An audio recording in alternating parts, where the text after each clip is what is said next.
And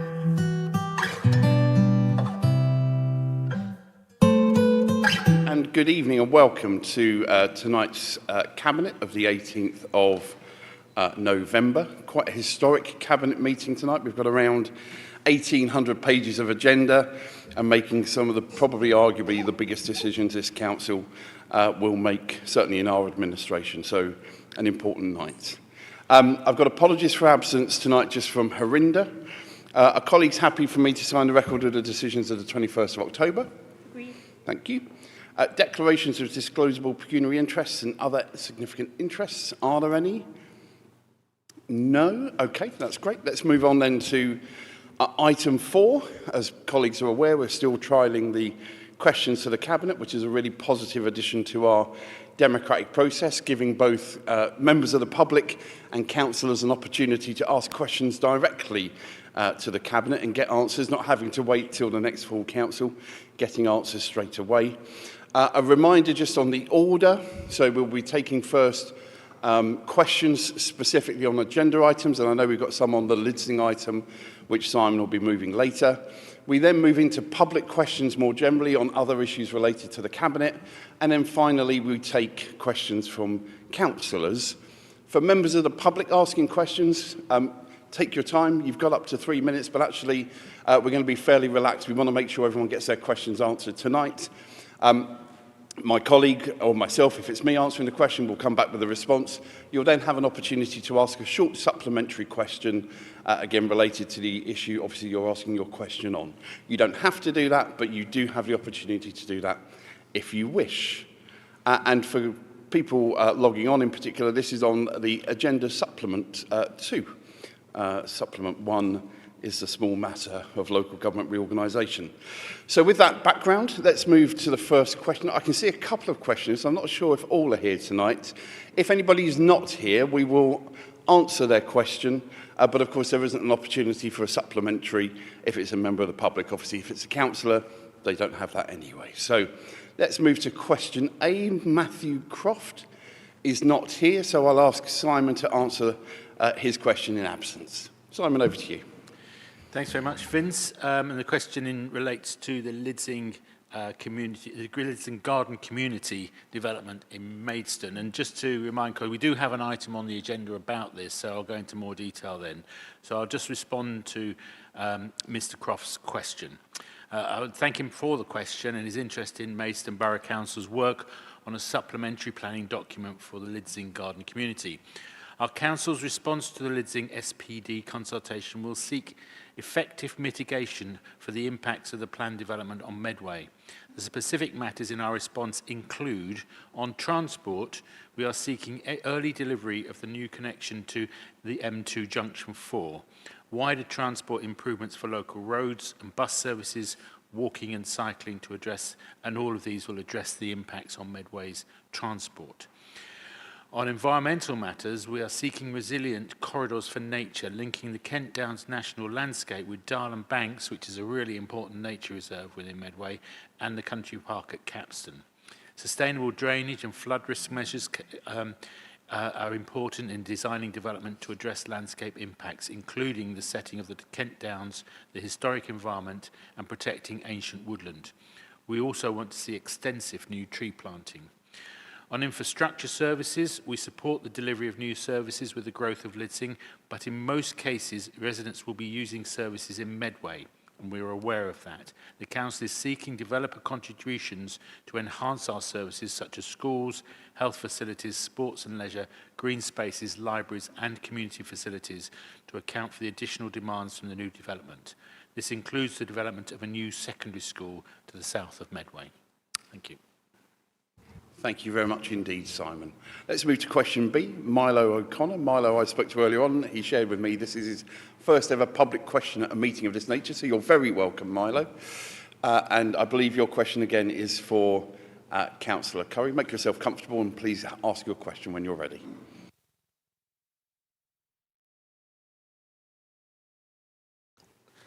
Hello, everyone. Thanks for having me on today. Pleasure to be here. I just wanted to clarify how the new junction connecting to Medway is delivered early in the development process. so that the local road network in Medway is not too overwhelmed by the building of the phase 1 of the development. Furthermore, how will you deal with the development's potential impacts on Medway residents, including the very nearby residents of Hebstead, Lordswood and Bredhurst, who rely on the local road network for essential commutes and local services? Will the exit to the motorway be closed during this time? Thank you. Simon. Thank you very much for the question. And as I said at the first question, this is not an easy, it's easy-ish to deal with. We've actually been meeting with the local members, community, and with Maidstone Borough Council for nearly a year now as Medway's representatives in order to secure as much as possible in terms of the infrastructure required for this development. Medway Council at officer and member level, as I say, has been liaising throughout the year to secure effective, timely mitigation to the impacts on Medway. Transport impacts on local roads in Medway are recognised as key concerns. The Maidstone Local Plan Review, Strategic Allocation Policy for Lidsing, and the Maidstone Infrastructure Delivery Plan recognise the needs to mitigate impacts on the local road network. Our work is assessing the cumulative impacts of planned and proposed growth in both Maidstone and Medway to secure the delivery of connection to M2 Junction 4 when it is needed, and a wider package of sustainable transport measures such as improvements to bus services, walking and cycling. We are also engaging with Kent County Council as the neighbouring local highways authority and with National Highways in securing the appropriate mitigations on the strategic road network. So I'll just add in what I'm basically saying is that that junction is fundamentally important to the development, not just of the Lidsing development, but also the new developments which are coming at Gibraltar Farm and East Hill as well. And we need to ensure that that is capable of taking the volume of traffic that's expected. So we're doing our best to negotiate with the Highways Authority. Having said that, it's not in Medway's area, it's outside our area. So we are sort of a little bit hog-tied in that respect, but we have been meeting with them for nearly a year now on this. Thank you, Simon. Milo, do you have a short supplementary question? Thank you very much for your clarification. It's critical to prevent gridlock. I was just wondering to kind of throw a few kind of ideas in there. So would you consider kind of making kind of supplementary roads like through Rochester, like City Way, or through Stockbury to get to like Sittingbourne, like little kind of diversions, like as many as possible to kind of stop the potential blockages? And just one final point, would you, the road is going to create a lot of noise pollution and dust and soil erosion and potential oil spills, and then that could hinder the surrounding area of Capstone Park. I was just wondering if there are plans in place to mitigate these impacts on local wildlife and protected species like badgers. Thank you very much, Milo. Simon, please. The answer to your question, first part of your question in relation to new bits of roads is unlikely. There is one new piece of road going in relation to the East Hill development, but that is unbelievably expensive, as you can probably realise. So there is a cost implication there, and we can put that those costs on the developer, but there is a limited amount we can do in that area. In addition to that, new small roads like that do not solve the problem of congestion for the long term. So our primary aim, and you'll see that in a lot of our policies, is around sustainable transport generally and active travel. What we're hoping is that the development, and we're insisting, if you like, that the development there at Lidsing is very good for buses primarily, so that people do not need to travel by car. Minimising the amount of new car journeys is the priority for that, really, to minimise traffic jams and congestion and such like. That also helps with air pollution issues. There is a paper actually tonight on the air pollution issue, so we're well aware of the consequences of that, and you could hear, if you've got the stamina to stay, you'll hear more about Lidsing and air pollution later in the meeting. And I think that's a really important point you make there about the impact on the wildlife. The corridor of the Capstone Valley is fundamentally important to wildlife as a biodiversity corridor, and we've got plans to keep that in place as best as we possibly can, despite the development taking place, to ensure that both Capstone and the Darlan Banks remain connected to the North Downs, as I said in my earlier response. That biodiversity corridor is key to the long sort of sustainability of the habitats and species there. Hopefully I'm clear enough in that answer at the moment. Yeah, no, that was basically clarified everything. Thank you very much. I think I did mention buses. I can't remember. Thank you very much. There'll be more in the item later on, so thank you for that question and supplementary. Question C, I can see Mr. Broadley walking in just as we move to question C. So if you'd like to keep walking.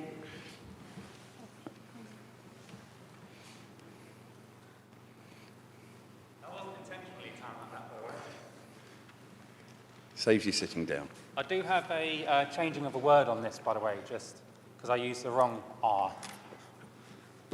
Let's hear your question. Hello, everybody. With reference to the Lidsing agenda item, there's growing anger with the chipping away of the green lung of Medway, including the Capstan Valley. With the upcoming local democracy reorganisation, how can we ensure that decisions such as this are being made by those who are most affected?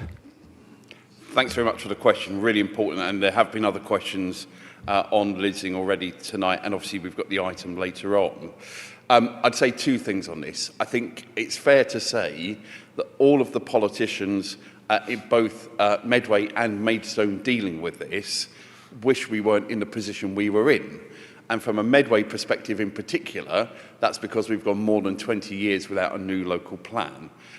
So we've seen multiple applications, one on appeal, when actually the committee here have voted unanimously on more than one occasion to reject more than one application. But because we didn't have the 5-year land supply and, importantly, the up-to-date local plan, that meant that we were vulnerable to that. That's why, actually, with the local democracy reorganisation and local governance reorganisation that we're looking at, one of the keys for us as a council is to ensure that we've got a local plan for Medway to hand over to, let's call it North Kent Unitary Authority for the sake of this conversation.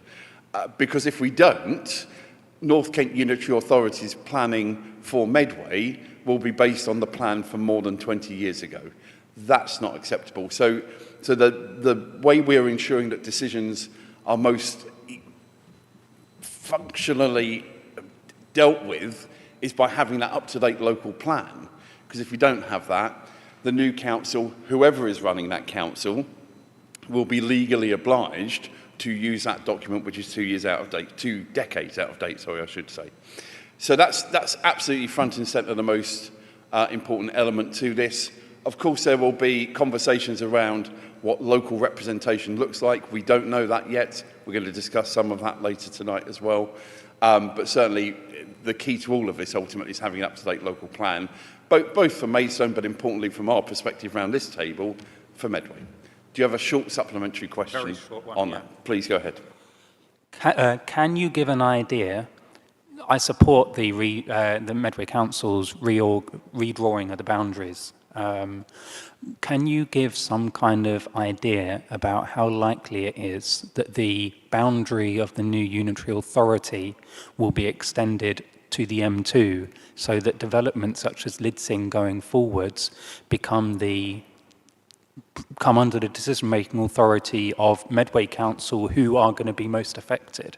So is this reorganisation likely to enable us to move those boundaries down? So in two, a boring technicality. I know that's a complex one. A boring technicality.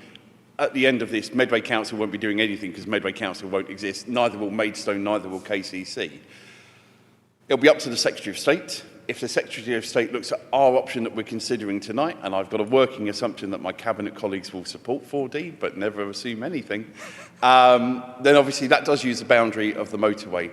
There are a number of other options which use existing council boundaries, district, borough and unitary boundaries. So again, if any of the other options, actually with the exception of KCC's option, because then we'd all be in one council wherever we are in Kent. I don't support their option. I don't think it's compliant with the rules that we're working towards. But any other option apart from 4D would leave us in that bizarre situation where different bits of Walderslade were represented by different councils, different halves of the road, because it's using the existing boundaries, would be represented by different councils. Our model is moving away from that. And I think you raise a good point to say actually one of the reasons why our model does take into account boundaries like motorways is for exactly that, to bring those communities together. Thank you Thank you, Vince. Thanks for that. Let's move on. Next question. You can keep walking. That's fine too.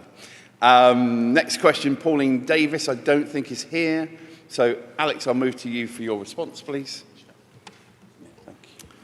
I'd like to thank Pauline for her question. There is no doubt that Chatham faces significant challenges, and I'm clear that nobody should have to endure the sort of behaviour that she has witnessed. But I also know it is a minority of individuals who are responsible for the vast majority of its problems, and that those of us who are proud of where we live can play a part in ensuring Chatham has a bright future, not just a glorious past. I read this week a depressing piece of clickbait in the Daily Express website, kicking down at Chatham. The irony of a once important newspaper reduced to reactionary website, presenting itself as an edgy chronicler of modern Britain, was not lost on me, nor was the hypocrisy of a publication which was one of the great cheerleaders for Thatcherism, choosing a town which their heroine did more damage to than any other individual since Hitler sent his Luftwaffe to bemoan the state of the nation. That damage has been done, and it is down to us to pick up the pieces as generations have tried to since. But there is hope, and recent innovations such as the Chatham Ambassadors Scheme, as well as significant new residential development and grassroots community work, are helping to turn the tide. That isn't going to be easy, but it starts with law-abiding citizens taking a stand, as Pauline has done.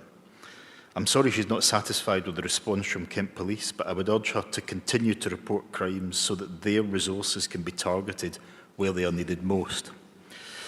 Our community safety team would welcome the opportunity to discuss with Pauline the issues which she is experiencing, and if she emails cst@medway.gov.uk, providing a contact telephone number and the address of her NHS dental clinic, then our community safety manager will contact her directly to discuss the issues raised and potential measures which can be put in place to counter these problems.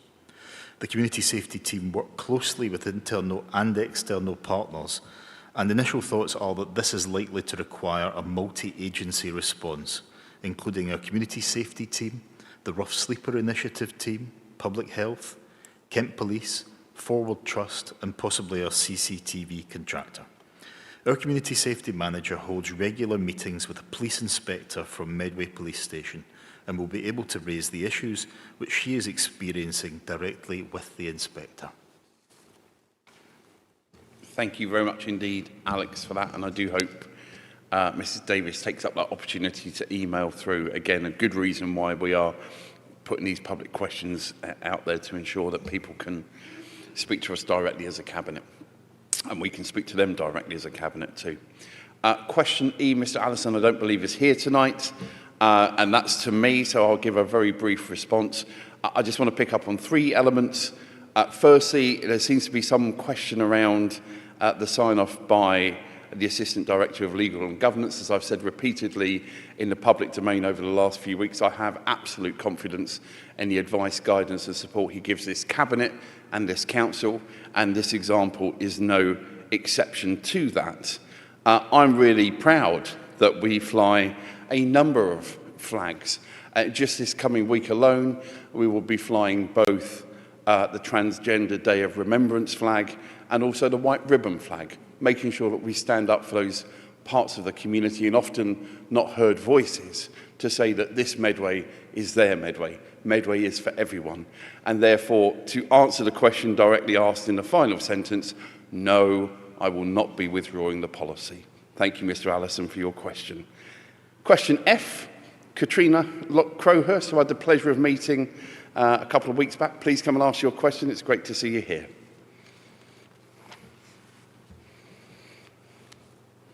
Thank you. After spending time reading all the tags on the shoes at Every Pair Tells a Story national movement, you spent time talking to us parents and volunteers, which we appreciate, so thank you.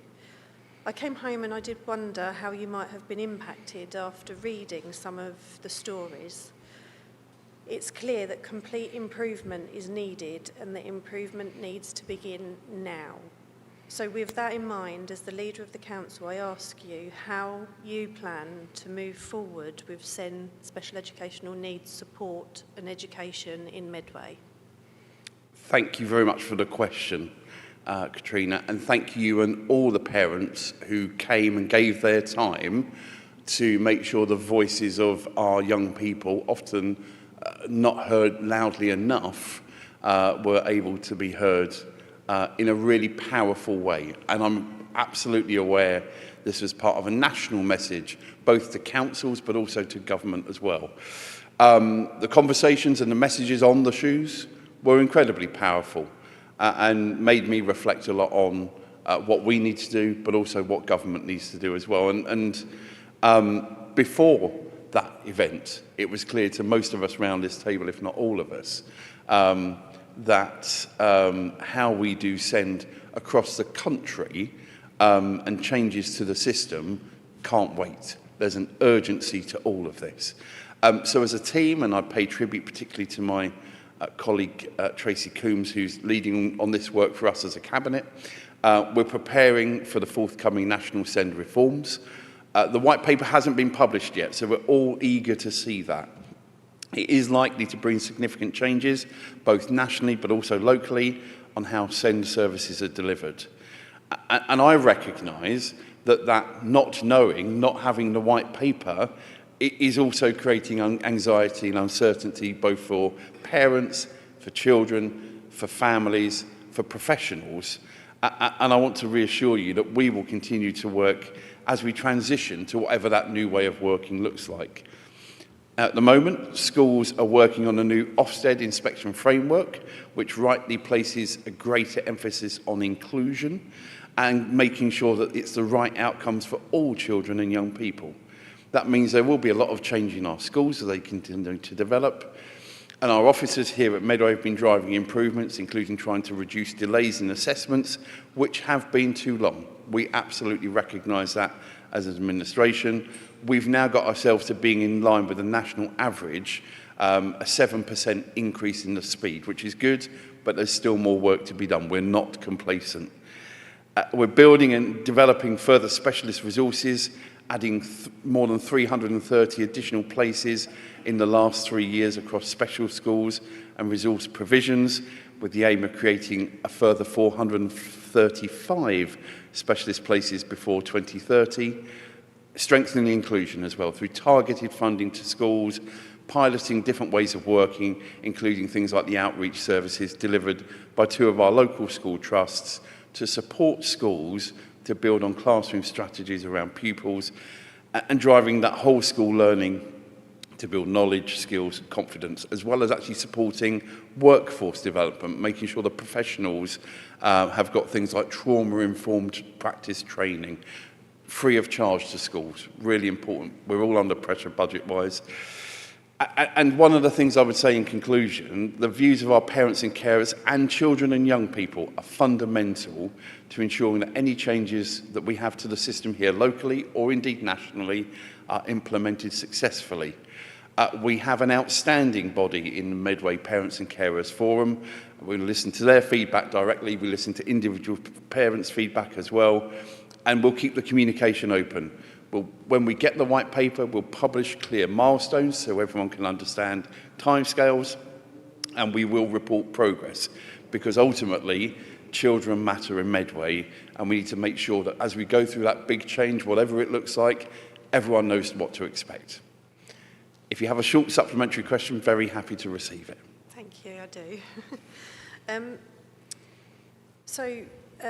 How are you going to make schools and the local authority accountable for, at the moment, they're currently able to get away with ignoring the laws regarding criteria for needs assessment and reasonable adjustments for special educational needs?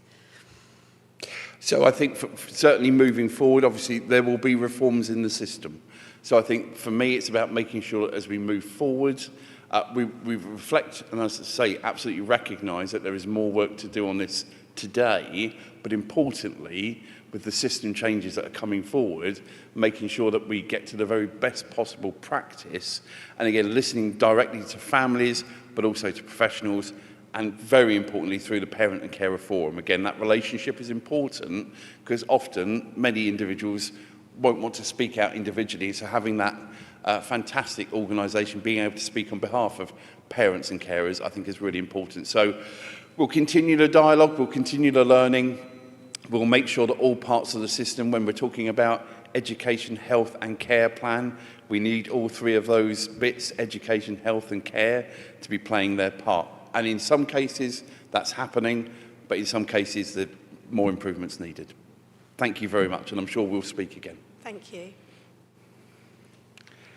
That moves us to the final question this evening, which is a member's question from Councillor Lawrence. I can't see him here, so I'll move to Councillor Tracy Coombs to answer that in his absence. Thank you very much, and I'm grateful to Councillor Lawrence for bringing this question, for taking the opportunity as an opposition politician to take advantage of the additional chances that we've given to them to hold this administration to account and to bring their views to us. Good attendance is really important for safeguarding and for educational outcomes. Nationally, the Department for Education sets an expectation of 96% attendance, and in Medway we share that ambition and we work closely with schools to promote regular attendance. Persistent absence means missing 10% or more of sessions, and severe persistent absence is 50% or more. Both are serious concerns, and every school has a dedicated local authority attendance officer to monitor and support families.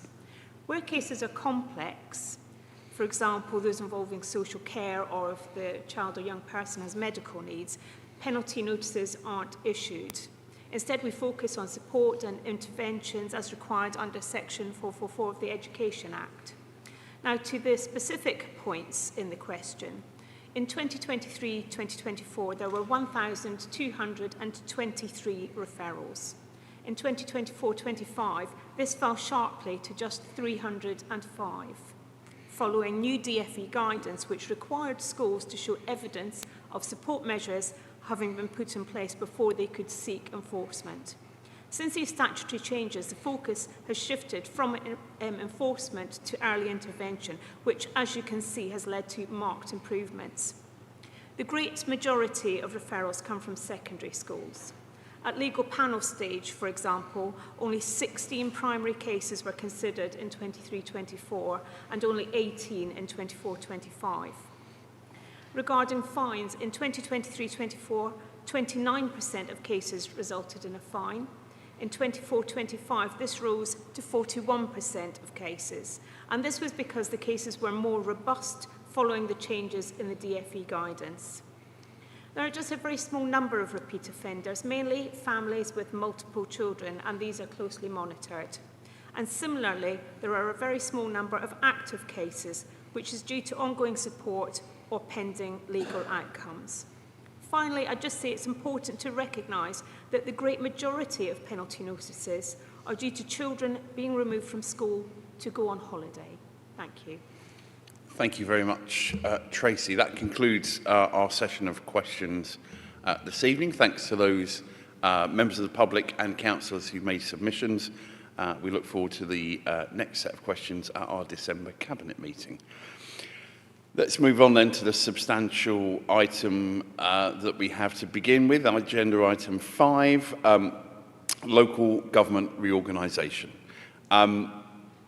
We'll move to the debate and opening from me shortly, but before that, as per paragraph 13, in a rare occurrence here in Medway, I'm very happy to hand over to the Chief Executive to give us an update from last week's full council meeting. Richard, please. Thanks very much, Vince. And so just to be clear for members, we held an advisory council meeting last week on the 13th of November. And in the spirit of being open and transparent, we shared all of the business cases for all of the options under consideration. And indeed, they are before the Cabinet this evening too. And I think fair to say it was a wide-ranging and comprehensive debate that took place. And from a personal perspective, I would say there were excellent contributions from all sides of the chamber. There was a proposal made to support option 3A. That was not supported. There was a further proposal made to maintain the status quo, which was also not supported, whereas option 4D commanded the support of the council.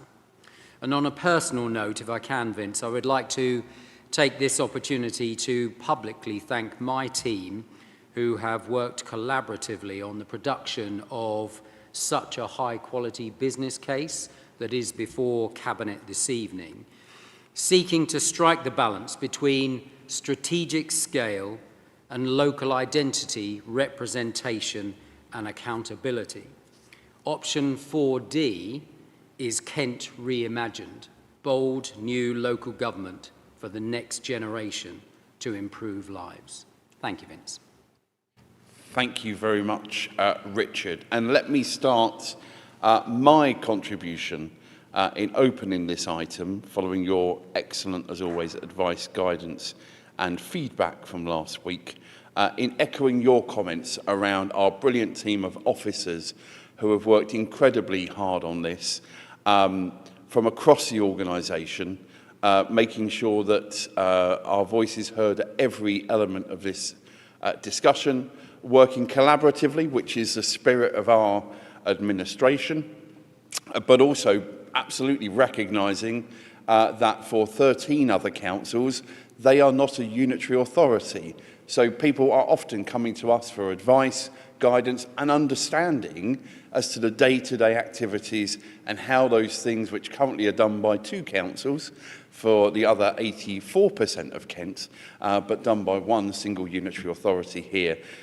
And I want to thank you personally, Richard, for your leadership as our Chief Executive, often working very long hours on this, making sure that, again, at those regular Chief Executive meetings and where we've had 14 leaders and 14 Chief Executives together, your contribution has been outstanding and I know well supported and well recognised by both politicians and other leaders of council. So thank you from me personally. This is a momentous item, probably, arguably, the most important item as a cabinet we will discuss in our term of office. Because this is about the future for 1.9 million people. Of course, every other item we've probably ever discussed, with the exception of 1 or 2 joint commissioning items, have always been focused on our 292,000 residents, rightfully so, who have elected us, who have put us here to serve. But we've taken that strategic position to be working with our colleagues actually since this discussion started. And of course, it's worth putting on record that this discussion actually didn't start with local government reorganisation, it started with devolution. And I want to be really clear tonight. Although local government reorganisation is critically important for the future of service delivery, for the future of our communities, both here in Medway and across our region, it's a milestone, in my view, as we move towards the powers and resources that come with devolution. The government's clear that they want to see mayoral combined authorities. I'm supportive of that. If we can have those powers in other ways, I'm very happy to have that conversation as well. The government have said historically that sits with upper tier authorities. If this process goes ahead and our recommendation is supported by government, we would have 4 upper tier authorities to be having those conversations with. Colleagues will recall, regrettably, government took the view when it came to the priority programme that our existing makeup of upper tier authorities, one of 84% of the region, one of 16%, wouldn't be a viable option for a combined authority to sit alongside a mayor. I regret that, and I've made it clear at every possible opportunity, in every forum, our administration wants to get to the point of us having that devolution deal for the people of Kent and Medway. So we've gone through that process, and that's then on the same day that we were given that difficult news. this process commenced.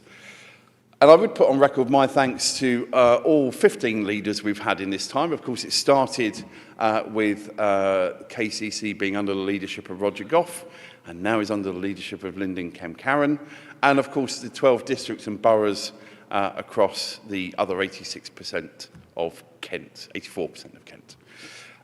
We've been through a process of working collaboratively wherever practically possible. We haven't agreed on everything. We don't agree on the differentials of views on the 5 options in front of us. That's why there's 5 options in front of us. But I would say to everybody here, and most importantly to everybody looking in, actually the choices we have tonight are broadly in line with choices that other councils have had, both who are currently in the process through the devolution priority programme, and indeed those areas who are working to the same timetable as us, with the deadline of next Friday, the 28th of November. So it isn't unusual to see, in our case, 5 different options. And actually, the option that was moved by one of the opposition groups to do nothing has been moved by 1 or 2 other places, but has broadly been rejected for the reasons that were laid out at last Thursday's cabinet meeting. Frankly, if we don't put anything forward, something will be done to us. And we should, wherever practically possible, be in that room making those arguments. So we've gone through this process. And I want to thank Councillor Harinder Mahill, who's sadly not here tonight. He's done a lot of technical work from a political perspective on this. I'm grateful for his work on that as well. So we are now at that point where I think, and the arguments in the business case are strong, they are robust. I know a number of cabinet colleagues will probably speak about their particular areas of portfolios to understand what it may mean there.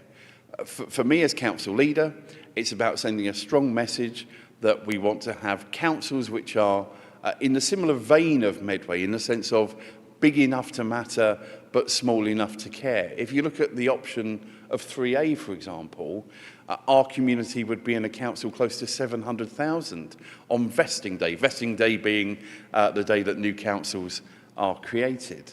That is large, very, very large.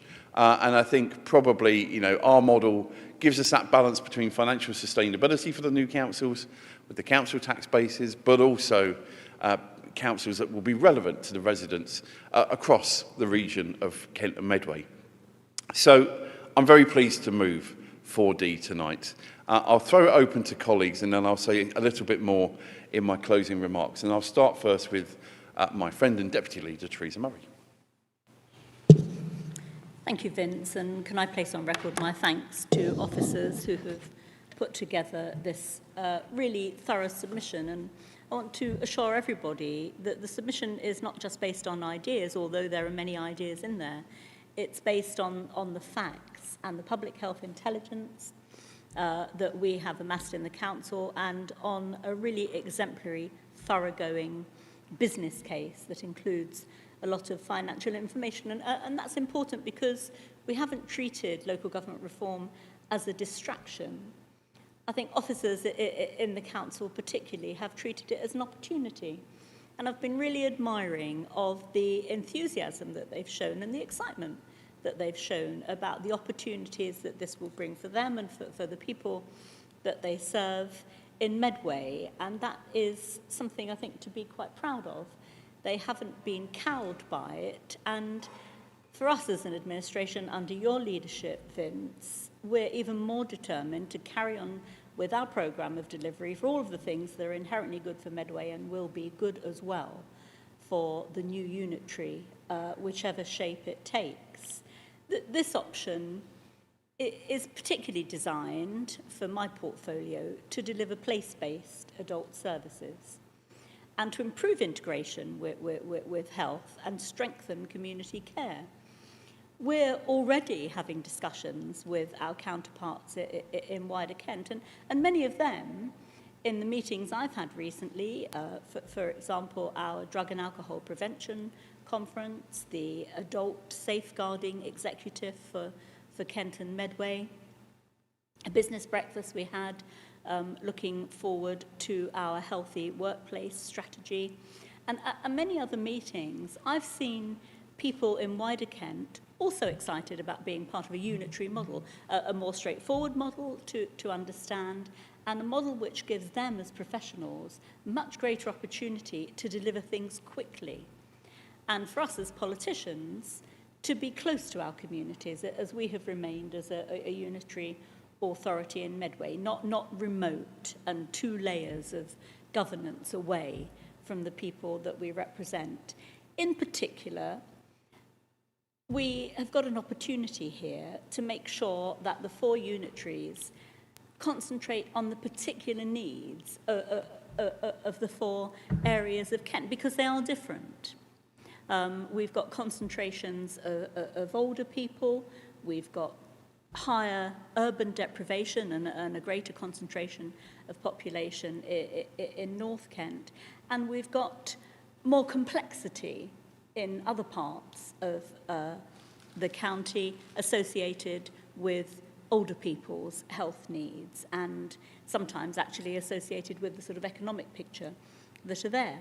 So we've got an opportunity, and particularly under the government's 10-year plan for health and the neighbourhood health strategy, to make the unitary authorities work very, very closely with our health services now and align the things that we do with the particular needs of the people in those 4 groupings. And that's going to be much easier to do. We'll be able to share services more readily, we'll be able to contain difficulties, we'll be able to put a higher level of concentration on particular problems. And for us in Medway, very focused on health inequality. There will now be 4 health and wellbeing boards, where at the moment there's only 1, ours. So we can offer expertise and a model for that kind of delivery. And I think that we will have an opportunity to make it more closely monitor the way the interventions and the services that we deliver in health actually have an impact on those that we serve. We will continue, of course, with our plans for adult social care. The investment that we've had in Medway has turned a result and shown a lot of innovation, like our integrated support team, going very directly into people's homes to help them prepare for discharge from hospital and sorting out problems that otherwise couldn't be resolved. We've got our Care for Medway strategy, a gold standard strategy for residential care and reablement, which we will be able to offer as a model to other people. And each of the 4 new unitary authorities will really be economic drivers for health and care. They'll be in a better position to think about, yes, we're a whole region of Kent, but the unitary authorities themselves will be able to concentrate on the things that they do well and develop specialisms, and on sharing practice and developing training and opportunities for jobs in those particular neighbourhoods. So putting not just the politics closer to people, but the services that we deliver closer to people in their neighbourhoods, giving access to services that you have to go to the acute hospital for now. So this proposal future-proofs health and care in a way that it hasn't been possible to do for the whole of Kent before, because the county was simply too big and complex to allow that to happen. So actually we're ahead of the game. We've got lots of plans. We're looking forward to this. As I said before, the conversations are happening, including, of course, with the voluntary sector. Just this evening, we had our shareholder board for our local authority company, Kindy, providing assistive technology just immediately before this meeting. Again, huge enthusiasm from the Kindy colleagues about how the services that they offer through assistive technology will be able to work in the context of a new unitary authority. So I think that enthusiasm, that excitement that's there in Medway is something to be proud of. I'm very pleased that people have felt that they can get behind this proposal and think about how they can make it work professionally. And I hope when we come to the public engagement part of this, we'll be able to share the plans in more detail and hear from local people about how they think it will work too. Thank you very much indeed, Teresa. I'll take Tracy next and then Simon. Thank you very much. I believe that for unitary authorities, and in particular Model 4D, it's a model that builds on the successful working relationships and the education networks in particular that we currently have in Medway, and also will address the anomalies that we have where boundaries cut through our communities. When managing complex systems like the education leadership system, the ability of partners to work together effectively, to co-produce and to plan provision with a shared understanding and buy-in becomes significantly more challenging the larger the geographic area and the number of partners involved. For example, the compact size of Medway has proven to be a distinct advantage in enabling rapid change in relation to inclusion, with all schools working together to agree protocols and manage the movement of children and the support that they receive. This agility has also had significant impact on the joint local area SEND system, allowing for the co-production of teams, personalised responses for complex cases, and a deep understanding of families and social workers within our community. Added to this, the really strong parent-carer involvement that we have, particularly through the Parent Carers Forum, involvement from the local community, locality-focused initiatives, and a commitment to embedding accessibility policies. Medway has not only achieved significant financial stability in this area, but has also cultivated happier, more integrated teams and a highly responsive, accountable SEND service that knows and supports its children, something that can only be done when size doesn't get too big.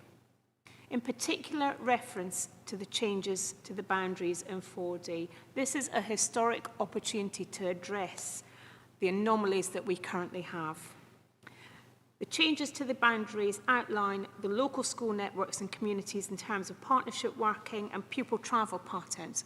So, for example, schools in Faversham already look towards Canterbury and the coastal schools, who they're closer to and they work more closely with. And the boundary aligning with the M2 provides more natural communities. For example, by removing that anomaly of families in parts of Lordswood and Walderslade being geographically in an administrative district to which they don't feel connected. These boundary changes would end the sort of situation that we can currently have, where potentially one 16-year-old child with SEND has transport costs covered, and a 16-year-old with exactly the same needs living on the opposite side of the road would receive no transport assistance at all. I'll therefore be supporting 4D, which offers the best for the future of education, puts forward common sense boundaries, and keeps us close to the families that we serve. Thank you very much indeed, Tracy. I'll take Simon, and then I'll go to Nina, then Alex, and I'll just keep going around. Simon. Thanks very much.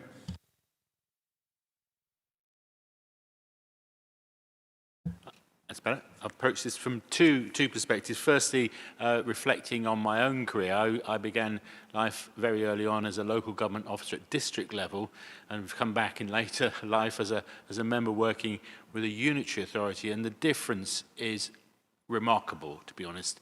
Unitaries are so much more efficient, get the job done more quickly, and better value for money for people. All the benefits that come from a unitary are there to be seen, and I've experienced that myself from a personal point of view. So I strongly advocate that the more unitaries, the better in that new structure that we're looking at. As far as the 4D option, which I will be supporting, I think it's that question of balance, which you mentioned a bit earlier, Vince, and that certainly is visible from the place and environment agenda that we have in front of us. We've got everything we deal with in terms of how we manage our place here in Medway, everything from collection of rubbish and the recycling of waste and all that sort of thing. That can be done at the sort of scale that we're talking about with option 4D. But when you get to the much larger scale, suggested by the 3 option, it no longer becomes proper. In fact, Kent has struggled to deliver over many, many years in so many areas on that. And we can do that at scale, but only at a scale that is balanced with the population. So that kind of thing can be done done. Deciding on planning applications, again, something that needs to be done at scale, recognising the sort of the big picture issue, but you need to be aware of the individual who's making the planning application and their needs, and the householder who wants to do an extension on the back of their house. That's the kind of thing we're talking about. That can be done with the 4D option, but once you get bigger than that, it no longer really works very well and ends up with several planning committees and the like, and all sorts of other complexities coming into play, which no longer connect together. So there's huge issues around how we make our place, if you like, at the right scale and with the right unitary structure. I think the other area which is really important is on those big strategic decisions around development and regeneration of our urban areas and bringing in investment. Again, you've got to make sure that you've got that balance between scale and the needs of each individual company and each individual business and the areas that need the regeneration within our urban centres. I think one of the things that strikes home most with me is in the protection of our lovely environmental areas, particularly the North Kent marshes. This model, the 4D model, will take in most of the North Kent marshes within its boundary. And that is part of the UNESCO World Heritage Site bid, encapsulated by one authority, wholly supported by one authority. That's a national position that we're taking. We're supporting it massively, and it allows that one authority then to work with our neighbouring authorities up the east coast of England in order to protect the East Coast Flyway, which is the subject of that bid. So that puts us on the world stage, if you like, in terms of how that unitary is going to function there.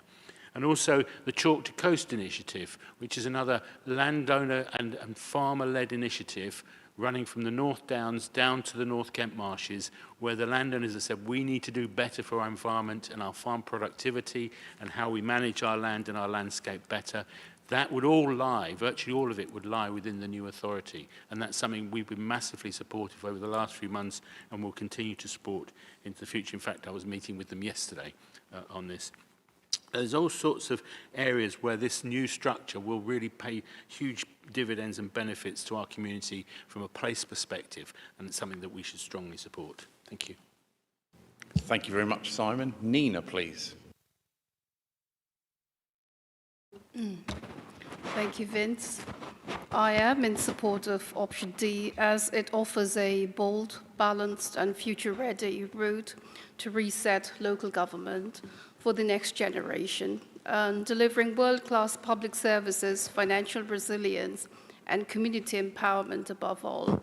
And offers the reorganization and restructure, but it is more about bringing decision-making closer to our communities and simplifying governance and unlocking the full potential of devolution. As highlighted by Vince and my other cabinet colleagues, it is also very much about creating councils that are big enough to be resilient, yet small and efficient enough to be responsive to local needs, one that is fit and prepared to meet the current as well as new challenges. I would like to take this opportunity, as have Vince and my cabinet colleagues, to thank all the officers who have worked really hard to bring forward this clear, bold, and balanced and thorough proposal.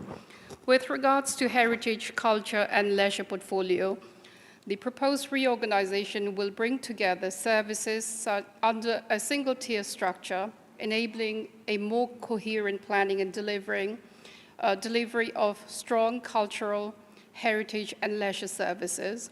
The model does support a place-based approach, aligning services with local identity, economic development, and community well-being. With regards to libraries, archives, and community hubs, they will be managed locally, and they will improve responsiveness to community needs and promote integration with other services such as adult learning, digital access, and public health. With regards to archives and heritage collections, they will also be better positioned to support education, tourism, and civic engagement, particularly through community hubs acting as focal points for local identity and participation. Option 4D is explicitly designed to preserve and enhance Medway and Kent's historic communities, as well as heritage and cultural assets. The model reinforces local identity and civic pride by aligning council boundaries with natural communities and cultural geographies. Heritage-led regeneration is already delivering impact, including here in Medway, as seen in the Chatham Inter-High Street Heritage Action Zone and the Chatham Design Code. Councils will have greater flexibility to support local theatres, galleries, and arts venues, which are recognized as community anchors.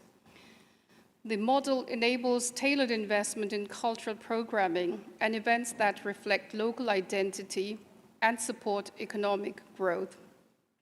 Cultural initiatives such as Medway Place Programme and the Gillingham Task Force demonstrate how localized cultural strategies can drive regeneration and civic engagement.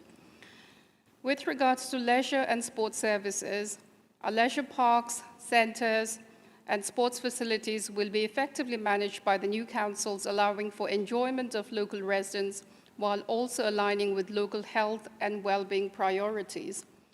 The model supports investment in inclusive and accessible sports and leisure provision, with councils empowered to respond to local demand. The reorganization also links culture to economic development through support for our vibrant creative industries, tourism, and local regeneration.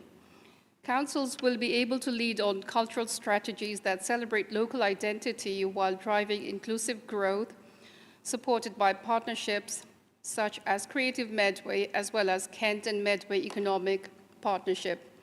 The proposed reforms offer a unique opportunity to embed culture, heritage, and leisure at the heart of local identity and economic renewal. By unifying services under single-tier councils, communities will benefit from more responsive, locally driven cultural strategies that celebrate our rich heritage and history while supporting well-being, inclusion, pride in place, growth, and continuing excellent partnership with national organizations such as Arts Council, English Heritage, Historic England, and Sports England that we are currently delivering here in Medway at the moment. Thank you. Thank you very much indeed, Nina. Alex, please. Thanks, Vince.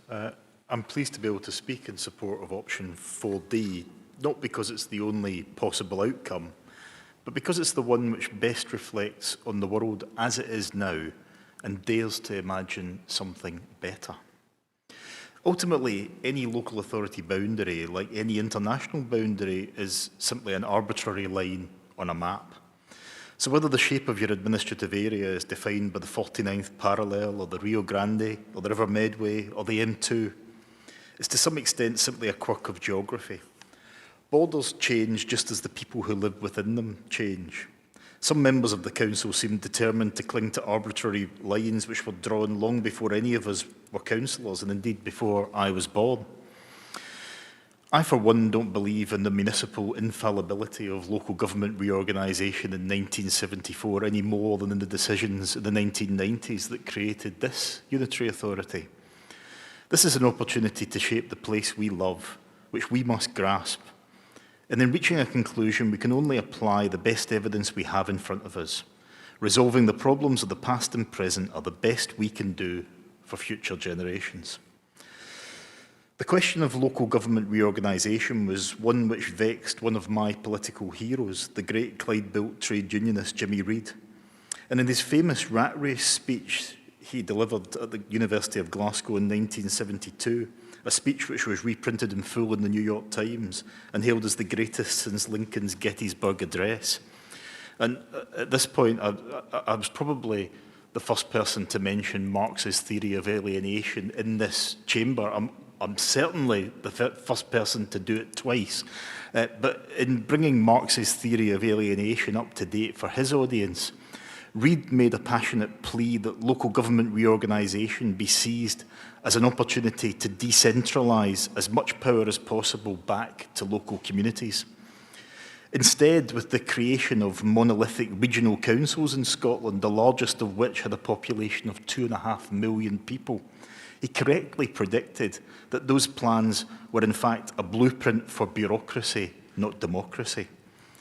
He lived to see those regional councils dismantled and amalgamated into the 32 unitary authorities created by the first election which I was able to vote in 1995 and which survived to this day. He asked the question of those in favour of the new super councils, much like the one proposed in 1A by Reform Party UK Limited. Where and how in your calculations did you quantify the value of a community, of community life, of a sense of belonging, of the feeling of identification? We've seen recently how different some individuals' idea of community can be, but if we have to use a working definition, it's that which binds us together, not that which tears us apart. It can be as straightforward as where you do your shopping, or as complex as historical family ties which date back generations. On a practical level, my portfolio underlines the need for what are, after all, always ultimately just arbitrary lines on a map, to reflect the way we live, not the way we were. For the majority of people, boundaries like the M2, while not natural, are second nature. They define where we think our area begins and ends. Few complaining about a highways issue outside Chatham Asda would think that they were in fact in Tunbridge and Malling and that the pothole belongs to Kent County Council. But that is the fragmented boundary we've inherited and which we now have the opportunity to put right. The recent chaos caused by KCC on Bluebell Hill is an example of what happens when artificial boundaries spill over into real-life problems. From a policing perspective, a plan to address the ludicrous situation where a patrol car can drive a short distance along a road in Walderslade and find itself in 3 different boroughs and 2 different upper-tier authorities is long overdue. 4D addresses this and many other anomalies in a way that is better for every public service, but most importantly, for our residents. It would be an unforgivable missed opportunity not to make that case to the Secretary of State on our residents' behalf, and I'm pleased to support it tonight. Thank you very much indeed, Alex. Luella, please. Thank you, Vince. Thanks to the officers, you, Vince, and Harry for all the work that's gone into producing these options for us to consider. The business case for option 4D clearly gives the best option to link the proposed 4 new right-sized unitaries and right-sized and manageable with the natural corridor of transport links, housing, health, leisure and communities. For housing itself, the proposed reorganisation offers the opportunity to simplify and strengthen housing and homelessness services by bringing together responsibilities that are currently split across county, district and unitary levels. Where clear housing strategies may be produced, councils will be empowered to take a more strategic, place-based approach to housing delivery, homelessness prevention and private sector regulation, whilst retaining the local knowledge and local accountability and response. The new organisations will be responsible for all housing functions, including strategic planning, services, housing options, regulation of the private rented sector, all in areas that maintain those local links. So the right sizing is really important, and locations. The new model will give a better holistic integrated service delivery, which will combine housing, health and social care, which is vitally important, as we say often, Teresa, you're often saying, for better outcomes for our residents, because it really is that important to link them together. It will lead to better partnerships with voluntary and community organisations across each area and a more consistent and effective management of temporary accommodation and housing supply. The business case also highlights innovative local cases and the examples that can be scaled across the 4 new councils. So here's a couple of examples. Gravesham's employment pathway for former rough sleepers that links housing with job opportunities that help break the cycle of homelessness and the challenges they face, as well as Ashford's use of the housing revenue account that's delivered over 1,000 new council homes. As a whole, this will give us an opportunity to have a strategic alignment that will align housing strategy with wider economic development, infrastructure and regeneration priorities. It also supports a more coherent approach to managing our housing pressures, including out-of-area placements and affordability challenges that particularly affect urban areas. These reforms will deliver joined-up housing strategy with 4, as I said, right-sized unitaries. We will not be too large to move away from our local population. So we'll remain locally accountable, as I've said. By integrating housing planning and economic development, the new model supports earlier intervention, better outcomes, and a more sustainable housing growth for the benefit of our residents. So I'll also be supporting option 4D. Thank you very much indeed, Luella. Adam, if I can come to you next, please, and then Zoe. Thank you, Vince. Option 4D proposes 4 new unitary authorities. So we've got North Kent, West Kent, East Kent and Mid Kent. And each of those councils, if His Majesty's Government is minded to proceed with our model, will take full responsibility for children's services. And that will include social care, early help, SEND, youth services and corporate parenting. So this model of 4D enables place-based delivery, aligning services with local needs, community identity and health partnerships. We'll get improved service delivery. Smaller councils allow for more responsive, community-led design of statutory services, and we've already got that experience being the first unitary authority within Kent. Improved service delivery when it comes to integration of education, housing, youth services. Medway still has a youth service, unlike over in Kent. And public health within each council. These strengthen support for vulnerable children and families. Earlier intervention is another improved service delivery under this model. Earlier intervention is enabled by aligning education and social care under one organisation, improving decision-making around attendance, safeguarding and SEND. Safeguarding and partnership working, very important. All councils will collaborate through the Kent and Medway Children's Safeguarding Partnership to ensure consistent standards and joint innovation. Shared commissioning for residential and specialist placements reduces costs and reliance on out-of-county provision. Cross-boundary collaboration will support complex issues like child exploitation, youth offending and missing children. As far as youth and care leavers are concerned, North Kent, which is recommended under Model 4D, has the highest rate of looked after children and out-of-area placements, highlighting the need for robust local provision and edge of care support.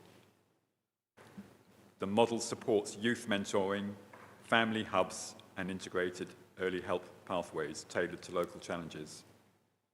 And then as far as strategic opportunities are concerned, the 4D model enables holistic, place-based prevention through multi-agency teams, unified housing and social care strategies for care leavers and vulnerable adolescents, stronger corporate parenting, which is close to my heart, and community engagement through local governance and youth forums.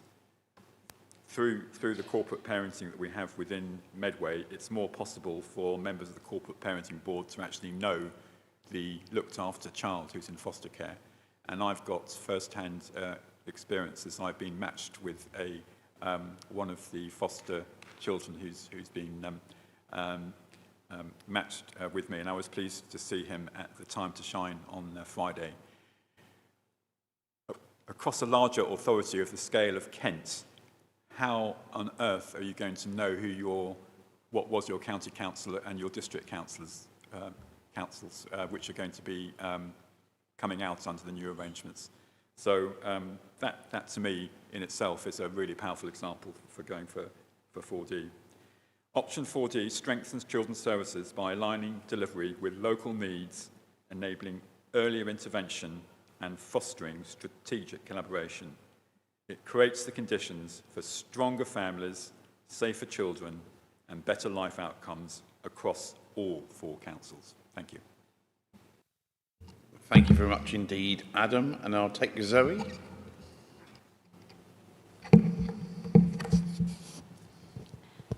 Thank you. And I will also be supporting 4D to to bring about a single tier of local government with a joined-up process delivering all services to constituents within the redefined boundaries with a structure that will be fitter for purpose. It will be large enough for delivery at scale and small enough to preserve local and better alignment with challenges created. There will also be better alignment with the NHS, health and local care partnerships.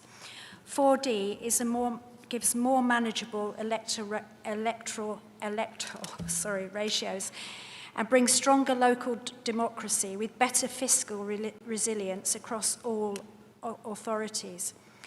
Better and more effective management of service delivery will be determined by better local knowledge. The population of around 400 to 600,000 will allow more manageable delivery of service and connectivity with people across Kent. Thank you very much, Zoe, and thanks to all Cabinet colleagues. For those who watch these meetings on a regular basis, it is very rare that every Cabinet member would make an intervention into an item, but this is such a substantial item. I'm really incredibly grateful for everybody's interventions tonight. Let me say a little bit from my own, of course, portfolio. From my perspective, I think there's a couple of bits which I think really lead to positivity with our option. So, of course, at the moment, it's very difficult for the other 84% of Kent to have a strategic overview for their area because you've got two councils speaking about that area. And at the moment, not a single council has a political leadership of the same ilk. That's a challenge. That's a political challenge, but it's also a strategic challenge as well. Of course, we know the benefits of that here in Medway. For nearly 30 years, we've had one council plan for our residents here, clear and simple. And that will be the option absolutely available to the four councils that would come through this process. Of course, there are financial savings, it has to be said. This is not a straightforward process, and this ultimately, in my view, is not really about financial savings, although that is always important. It is about recognising the governance and all the things that colleagues around the table have laid out. But there would be recurring savings, somewhere between 18 and 35 million pounds per year across Kent. There are reserves, of course, available for that as well. From a governance perspective, and I say this not for any particular reason, our model would take the number of councillors across the region of Kent and Medway, currently 658, down to 312. And again, in this room, none of us have ever had that situation where a resident phones us and actually asks us a question and we have to go, no, that's the other council. Yeah. Everywhere else across the region of Kent and Medway at the moment, that has to happen. Under this model, that will be got rid of, and that is a very, very sensible thing. I know in conversations, colleagues across the region have raised that concern around local voice, and I'm really pleased that Medway will be hosting the Kent Association of Local Councils AGM later this month. But of course, lots of areas, both here in Medway and across Kent, don't have parish or town councils, but we're really clear in this submission around the powerful role that neighbourhood area committees will play. And ministers have been really clear. Devolution and local government reorganisation isn't just about powers down from Whitehall to town halls, it's to individual councillors and indeed individual communities as well. And from a democracy and governance perspective, and I've made this reference in my opening remarks, this is a milestone for our journey towards devolution. I'm really clear, we are clear as a cabinet, that that role of a mayoral strategic authority is critically important. We look elsewhere, we know there are examples where funding will be more challenging to get to. It doesn't necessarily mean at this stage we can't get to it, but there's more challenging processes to go through. And for other areas in England who have got long-standing mayoral combined strategic authorities, they have an easier route to that. So we want to be in that journey, and we can't do that if we don't go through this process as well. And one of the things I'm most proud of and I was with Labour council leaders earlier today, and we spoke about, I pay tribute to Tracy because this was kind of indirectly recognised at that national meeting, that for years we've had to press to get Household Support Fund renewed every 6 months, and now we've got that confirmation the Crisis and Resilience Fund will be in place for 3 years. Actually, that ability to take that forward across 4 unitary authorities, rather than the situation we have not here in Medway, but in the other 84% of the region, where the relationship between the councils, county and district and borough can be challenging at points. Again, we've not had that here because, of course, we've got that single oversight and overview, and that will be what will be available to all residents across the region. So I'm incredibly proud of the work that's been done at pretty breakneck speed to get us to where we've got to today. I want to quickly lay out the next steps as well, because people may be interested to hear that. Over the next 10 days, other councils and other cabinets will be meeting to discuss their views on this. We know some others will not be supporting this, and that's absolutely their democratic right, and we can disagree agreeably about that. On the 28th, which is the deadline, all 14 submissions will be made by individual councils, but importantly, and this is really important, there will be a collective statement from all 14 councils around the collaborative approach we've taken to date, and really importantly, referencing some of the points I've made tonight, that long-term vision of devolution and those powers for our communities, those funds for our communities. What will happen after that? Immediately after that, the next working day, and that's referred to in the paper, myself and Richard will be doing an all-staff briefing. One of the things that actually both residents and other councillors, both here and the wider Medway Council, have raised repeatedly is their concerns around how this is impacting on staff. So I'm really pleased I'll be with Richard to give as much reassurance as we can, to explain those next steps and to answer any questions as best we can. There will then be a period early next year where government will consult. We will support them in that process, and I would encourage everybody to have their say for the reasons we've laid out tonight and many more as well.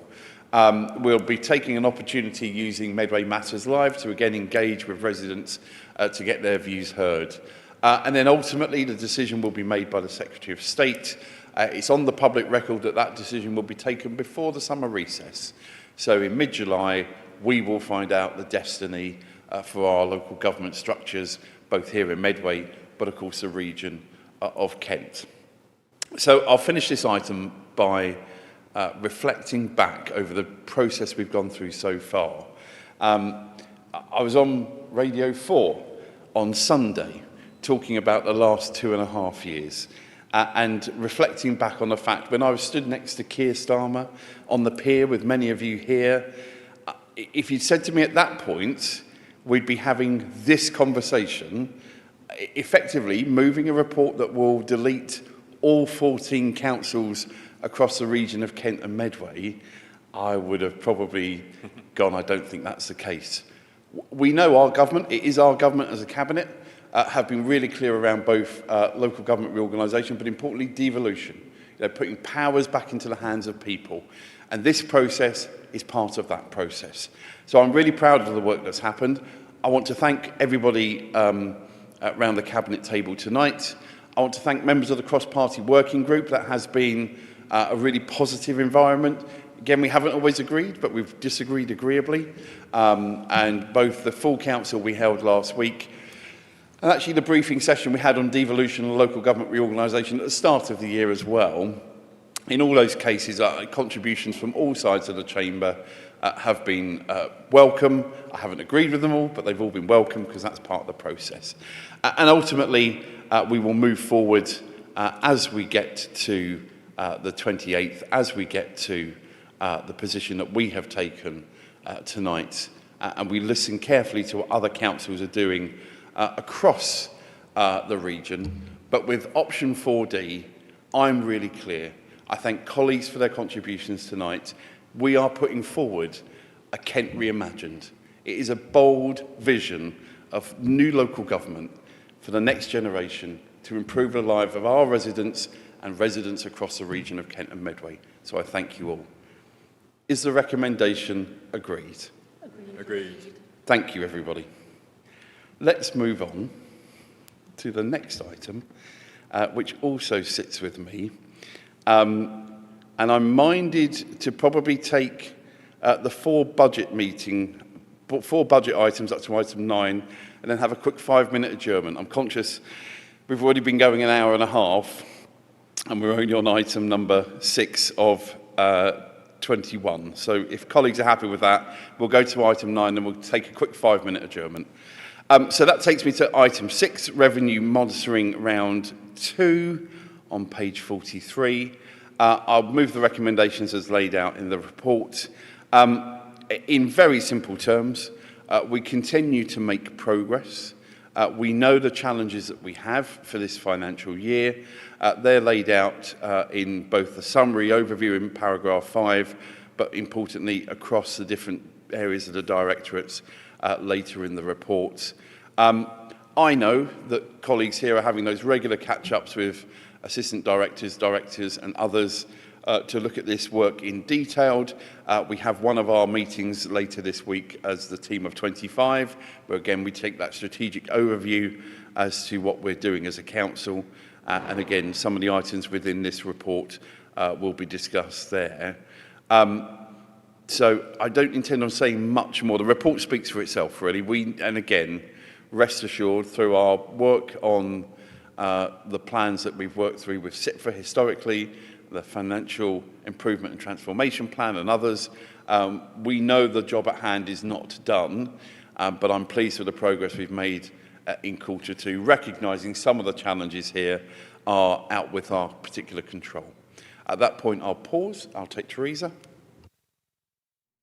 Thank you, Vince. And I think it's really important to acknowledge the difference that having our FIT plan in place, the plan that enables many more staff across the council to be involved in budget monitoring than at the start of our administration, and that commitment to understanding finances and everybody playing their part in making efficiencies, even in the context of the type of investment that we've had, for example, in adult social care, is really starting to turn a result. For my own area, 1.3 million cashable savings have been delivered, and in the forecast we've got a further £684,000 worth of cost avoidance identified and already validated by Costs in Finance. But the job is a difficult one because demand continues to rise. We've had a 9% increase in demand for care packages, and this isn't stopping, and we're just coming into what we know as the winter period. The weather's got a lot chillier this week. We know that brings challenges to older and more vulnerable people. I'm pleased to say staff are working in partnership with the NHS in readiness for that, and we're working through how we can best use what's available to us to answer any challenges, and doing things outside of the council that will make a difference, like encouraging everybody, and I do encourage all the people watching tonight, please, to have a flu vaccination, because it's not just about protecting yourself, it's about protecting other people and taking the pressure, for example, that flu can create with hospitalisations on our hospital and then after that on our social care system. So everybody actually around the table watching in the wider population has got a part to play in making sure that we keep one another safe, and we will continue in adult social care and public health to work towards people keeping themselves well with our prevention strategy, giving advice and support through things like the Resilience Fund to people who need it, and doing the best we can to manage the budget in challenging circumstances. Thank you, Teresa. Can't see any other colleagues, so thank you for that. And I would firstly endorse your comment around flu vaccinations. I had mine done. I had a sore arm for a few days, just a full declaration, but that is a small price to pay to make sure that I'm playing my part, as you rightfully say, Teresa, in supporting our community and lessening the risk, particularly to those vulnerable residents. So, colleagues, I know we'll continue to do the work as referenced in paragraph 1. I know that the corporate management team take that very, very seriously, and I know we'll continue that conversation both later this week and as we go through the financial year. Are the recommendations agreed? Agreed. Thank you. Let's then move on to item 7, capital monitoring. I'll move the recommendations as laid out in the paragraph 1.1. You'll note there it refers you to paragraph 10. There are some substantial changes in there, so colleagues may wish to comment on that accordingly. We spend a lot of time talking about our revenue budget, actually, but actually, in some senses, we spend less time looking at the capital budget because, on the whole, we've got well-managed programmes that are often brought in both under budget and on time. A really good example of that has been, in recent times, Cossington Park, and therefore we were able to spend additional resources making sure that our other sports centres were in a position where dilapidation was not only ceased, but also some very good improvements were made. And I've had direct feedback from residents to say they've noticed that already, so great work there. If you turn to paragraph 10, you'll see in particular a number of things, many of which we've discussed here, of course, before. So if colleagues wish to raise any of those particularly, that would be welcome.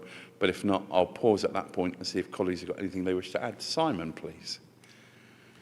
Yeah, thanks very much, Vince. I was going to refer to some of the items in paragraph 10, particularly around the transport and work being done at Jackson's Fields and such like as well, and also our active travel. And all those initiatives, if you like, are all about delivering for our communities at a local level, not just from an environmental point of view, but also from a health and wellbeing point of view as well, particularly on the active travel. I just wanted to highlight as well some other issues. I mean, people often wonder, what do we spend our money on, and where's the outcome and what's the benefit of it? I think this report really does reflect that in a big way, and I just wanted to touch on a couple of those projects. One of the things in the area of frontline services is the complete replacement of our waste fleet, which has happened over the last year. And it's quite remarkable. The old fleet was costing us a fortune to maintain and keep on the road, and that has now gone. That cost, that ongoing cost has gone because we've managed to spend money in a sensible and sort of proper way in order to replace that fleet, which is much more environmentally friendly as well. From a pollution point of view, it's much better from that point of view. We're introducing a new collection scheme for food waste. That's coming in the next few months as well. You mentioned Cossington Park Sports Centre, brand new building that's been replaced, and all the benefits that are accruing from that, and that has been hugely successful.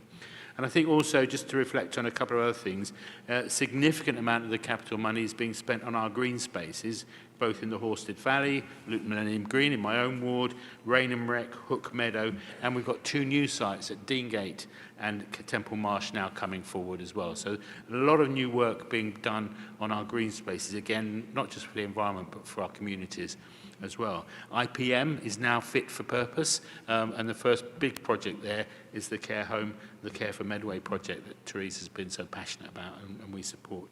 And then also our town centre regeneration projects, which many people can see underway at the moment in different parts. So there's a huge amount of work going on by an amazing team of dedicated officers across the council in all the directorates, providing that sort of input to our place agenda and to make our community better. And that's the kind of thing that we're spending our money on. Thank you.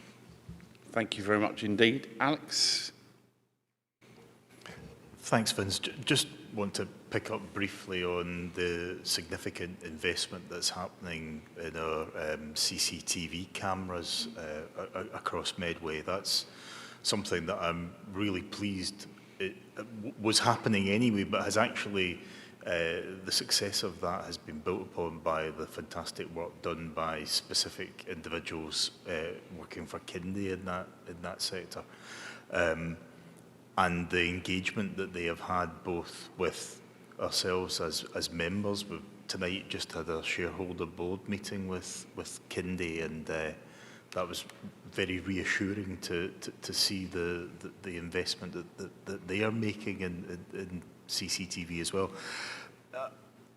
What I think is it's absolutely critical, and we only have to go back to the question from Pauline Davis earlier about the issues that are faced in terms of antisocial behaviour and criminality on Chatham High Street, but to know that all of our high streets, I think by the end of this year, I think it's safe to say we'll all have had their entire network of CCTV cameras replaced. That's reassuring to members of the public, I hope.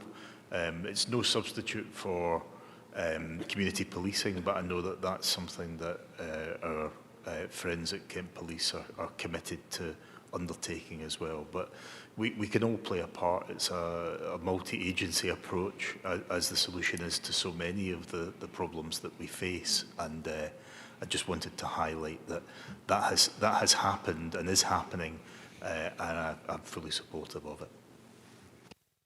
Thank you very much indeed, Alex. I can't see any member, so a couple of points. Alex, firstly, thank you for your focus and vision on CCTV. It's really important to have a portfolio holder that knows that they've got responsibility for that and are getting to grips with the issues that are raised there. And it's great to hear you mention Kindy. Of course, for those who weren't there, Kindy were shortlisted for the Medway Business Awards this past week. So again, great to see that brilliant work being recognised by the business sector.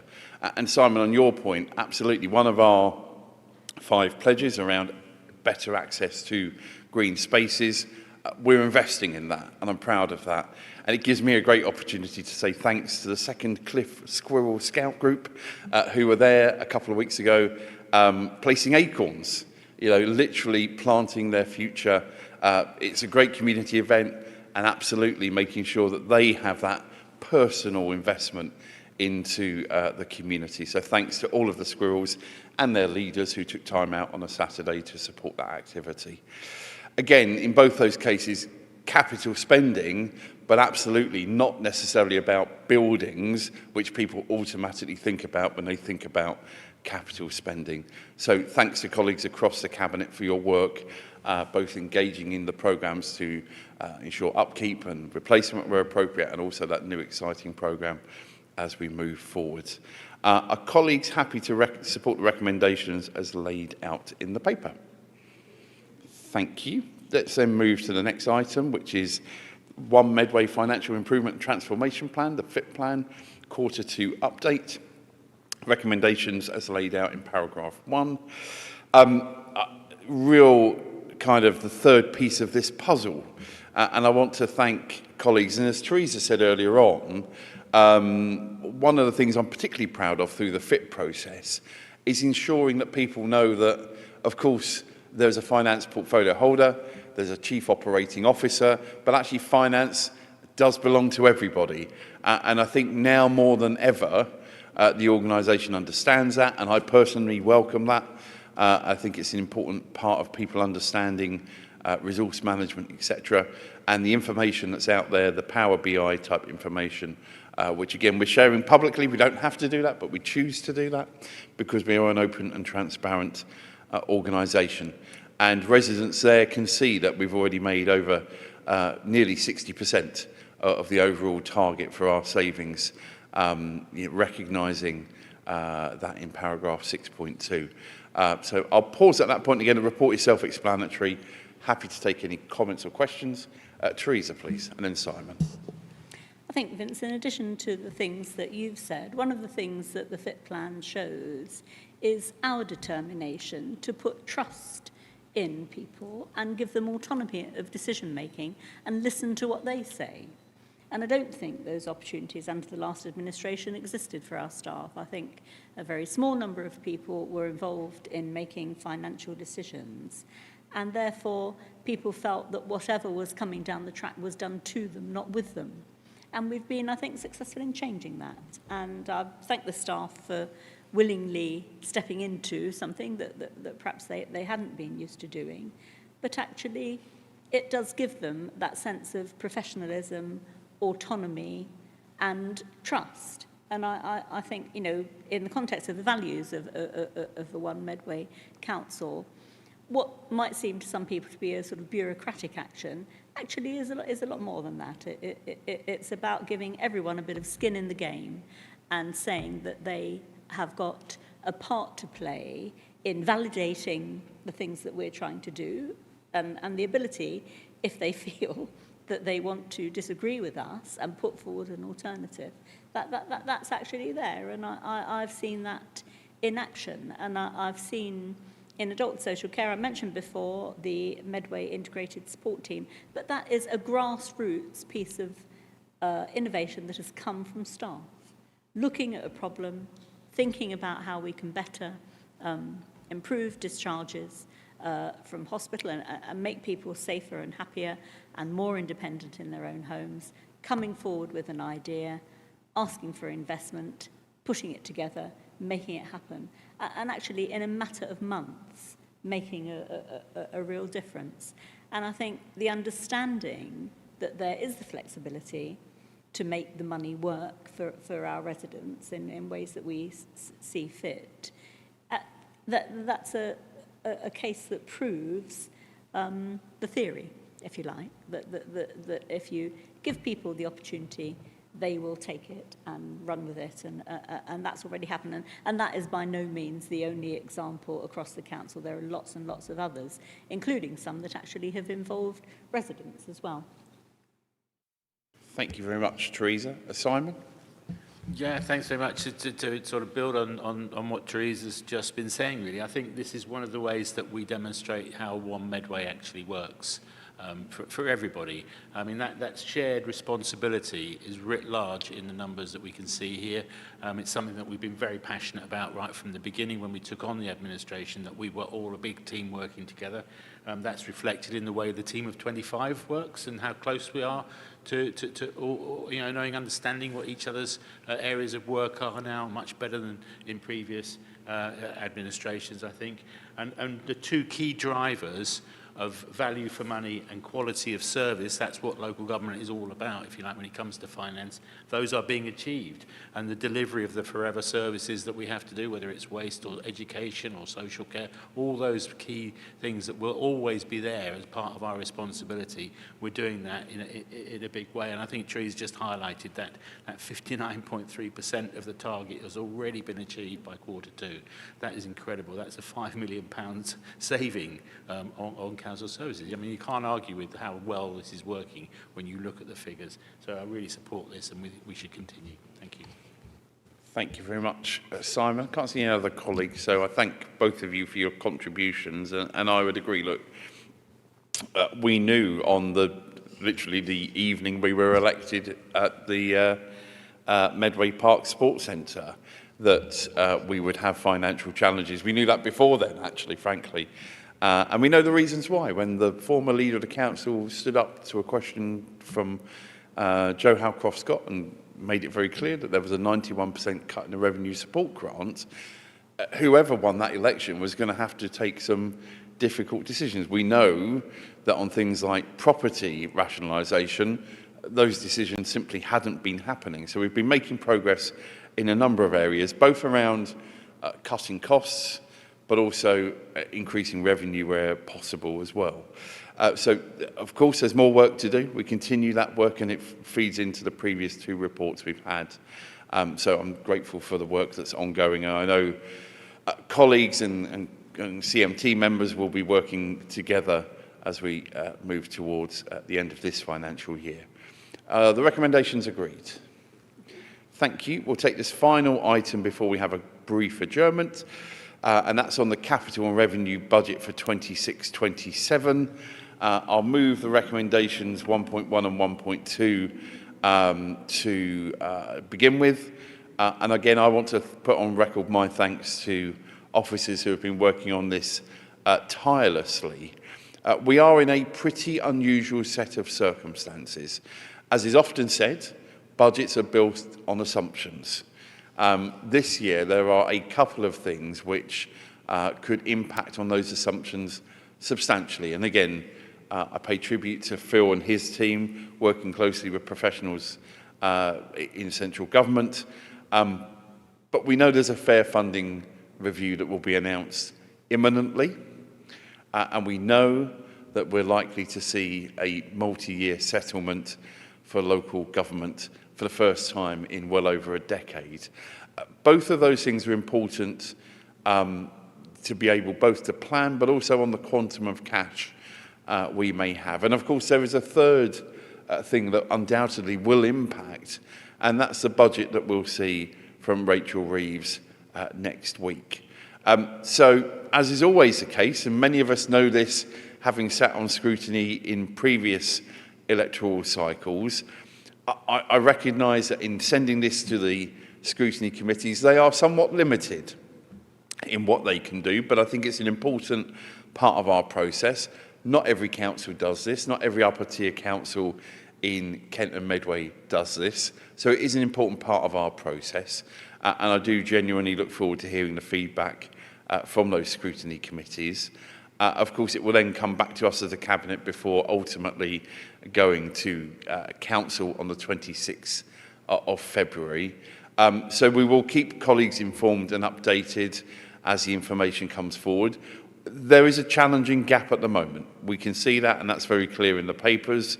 Both the work we're doing for this year, and of course some of that work for this year will have an impact on next year as well. I have made it clear both at Cabinet, full Council and elsewhere, it is my absolute desire to get to the 26th of February and not have to resort to exceptional financial support. The practical challenge we have are those numbers that we don't yet know from the financial events for local government I've talked about earlier on. So that continues to be our ambition. That is a stretching ambition, I have to say. There are others who I know who have taken exceptional financial support at the same time we did, who certainly aren't doing that next year and will be taking probably a third year of EFS. I don't want us to be in that position. And of course, as we work through this, we will look carefully at the numbers as we have them. So I'll pause at that point. Are there any brief contributions from colleagues? I want to thank Cabinet colleagues for the work that you've done. We've had more budget meetings for next year than we've ever had at this point, and I'm proud of that. That's meant some challenging conversations because there are things that we want to do as a Cabinet and as a Council that the finances probably don't allow us to do as quickly as we would want, but we have to have that strict financial process that we're going through and we've talked about in previous agenda items tonight. I'll take Simon. Yeah, just thank you. And so I just wanted to highlight, you said we've had more budget meetings than we've ever had previously. I think it's probably more than you realise, because in most of the meetings at the moment that I meet, when I meet with the senior management team and talk about the projects and everything, the money comes up all the time, and how we don't spend too much and how we look to the future and how we, all those things. It's in everybody's thinking now, much more than I've ever seen before. So that's another positive thing coming from the FIT plan as well, I think, but certainly it's there and people understand it much better. So it's a really positive sign. Thank you, Simon. And I would agree with that. I can't see any other colleague who wants to come in. So I would agree with that. And again, just this last week, I was with a portfolio holder going through almost line by line with officers one element of the budget. And again, that granular detail, asking those questions, recognising in part is at the forefront of our mind, both service delivery today, but also the set of services that we hand over to the new unitary authority, as we spoke about on the first agenda item. So all of that is in our mind. Of course, as finance portfolio holder, I'm obliged to say we've got to be looking carefully at that. But I don't have to say it too loudly, because I know everybody is doing that already. I can see that. And Simon, as you rightfully say, it's not just at budget meetings we're talking about budget. That's how seriously we take it. And again, I think CITFA recognised that, particularly in the second report when they came back to see us. If there's nobody else on that, happy to move the recommendations. Are those agreed? Agreed. Thank you. We'll take a brief 10-minute adjournment. We'll be back at 5 to 9. Thank you.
welcome back. Thank you, everybody, for the brief adjournment.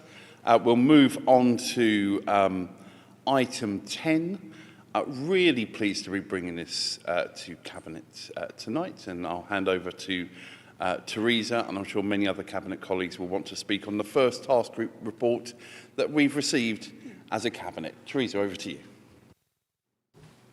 Thank you very much, Vince. And can I say, first of all, special thanks to the task group themselves, Councillors MacDonald, Councillor Bowen, Councillor Brake, Councillor Crozer, Councillor Field and Councillor Jackson, who've all done a really good job on this. And I think the decision to go to one substantive issue instead of having a scattergun approach was a really good one, because what this report shows, and actually, especially before I talk about the report, to the officers who supported them, because what this report does, and this is not the first time that I've had external partners praise the quality of Medway reports. It takes evidence from Medway in consultation and engagement with our residents. It looks across the country at other areas who have done this.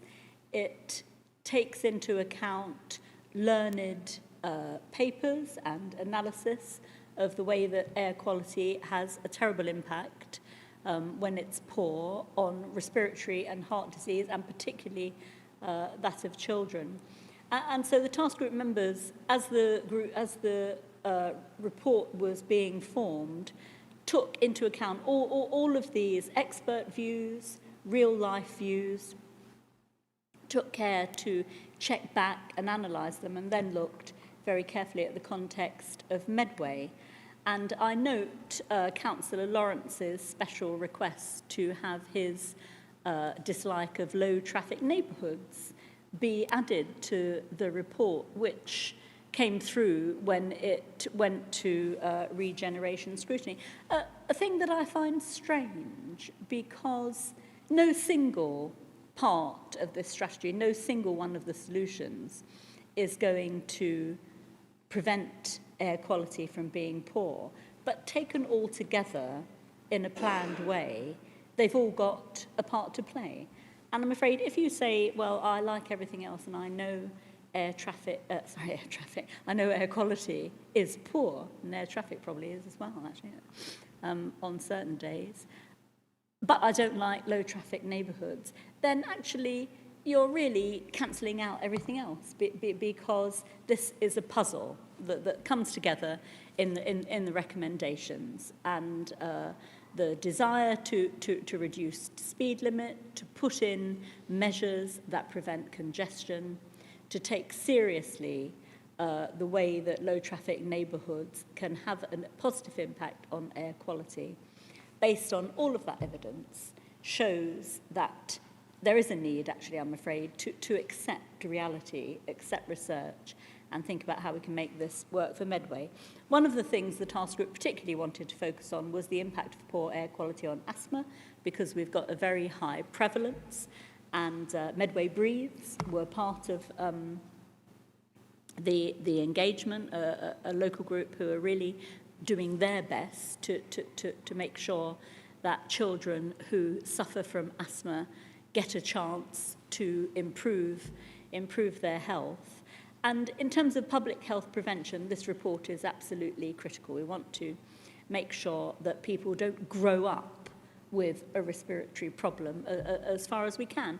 And it embraces the idea that those with the greatest health inequality are often people who live in the less affluent areas and therefore suffer disproportionately from the impact of poor air quality. So every base is covered. The recommendations are realisable and sensible. And obviously we will commit, I hope, this evening to putting them into place and over time monitor, including through the Health and Wellbeing Board, how we're doing, and look forward to seeing improvements for everybody. Thank you very much indeed, Simon, and then Luella. Thank you very much, Vincent. Thank you, Teresa, for that summary of it. And this is really coming from the health and wellbeing perspective. I mean, I would like to add my thanks to the task group members, all the officers who had such an important part, and also to the ONS committees for their input. There's some very interesting discussions held by them as well. The three issues that lie at the heart of this are much of what we're trying to achieve with our One Medway strategies, especially relating to health and well-being and climate change. This report shows how air pollution is associated with a number of adverse health implications, including heart disease and cancer, and of course, asthma.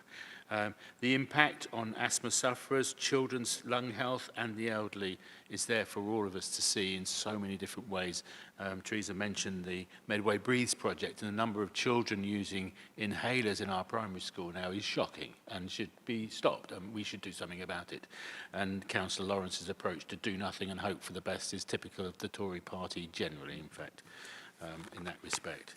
I think it's more severe. The report shows that things are more severe in our less affluent communities, so this has an implication in terms of our agenda around people being better off and stuff like that, and the costs to health, to their health are serious. And we know right from the start that traffic congestion is the major contributor to this health issue, alongside poor housing and stuff like that, where boilers have not been serviced and contribute to the air pollution. Traffic is the real bugbear of this, and we need to do something about it. The report does look at low traffic neighbourhoods and says, well, at this stage we're not sure. It also mentions about those high polluting vehicles, those vehicles that provide the pollution, and doesn't really give us a solution there. But we know those things are need to be addressed, and that's what the report does. It says, look, we know what the issues are. We as a council need to do something about these, and that's what we're trying to do.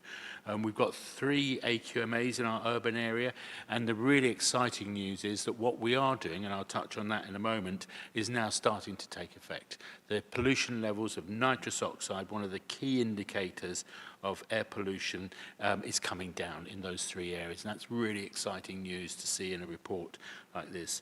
And to achieve this, we're working hard to reduce traffic. Whatever people say about low traffic, if you've got high levels of traffic, you've got more pollution. It's not rocket science. Rockets pollute as well, by the way, so there you go. I'll add that to the aircraft. But reducing traffic is strongly encouraged across all communities, and how we do that is by building our public transport and creating more opportunities for active travel. Those are the really key things that lie at heart. We've been doing that. We have a bus improvement plan. We have a local cycling and walking infrastructure plan, and we've currently started consulting on a new local transport plan. We work very closely with Transport for the South East, and they're particularly keen in their newly published strategy on integrated transport, linking the bus and the rail and the active travel, cycling and walking routes together to make sure that people don't need to do the first thing that comes into their mind when they step out of the house, which is jump in their car. They won't need to be doing that so much anymore, and that's showing signs of improvement. And our local plan reflects this as well.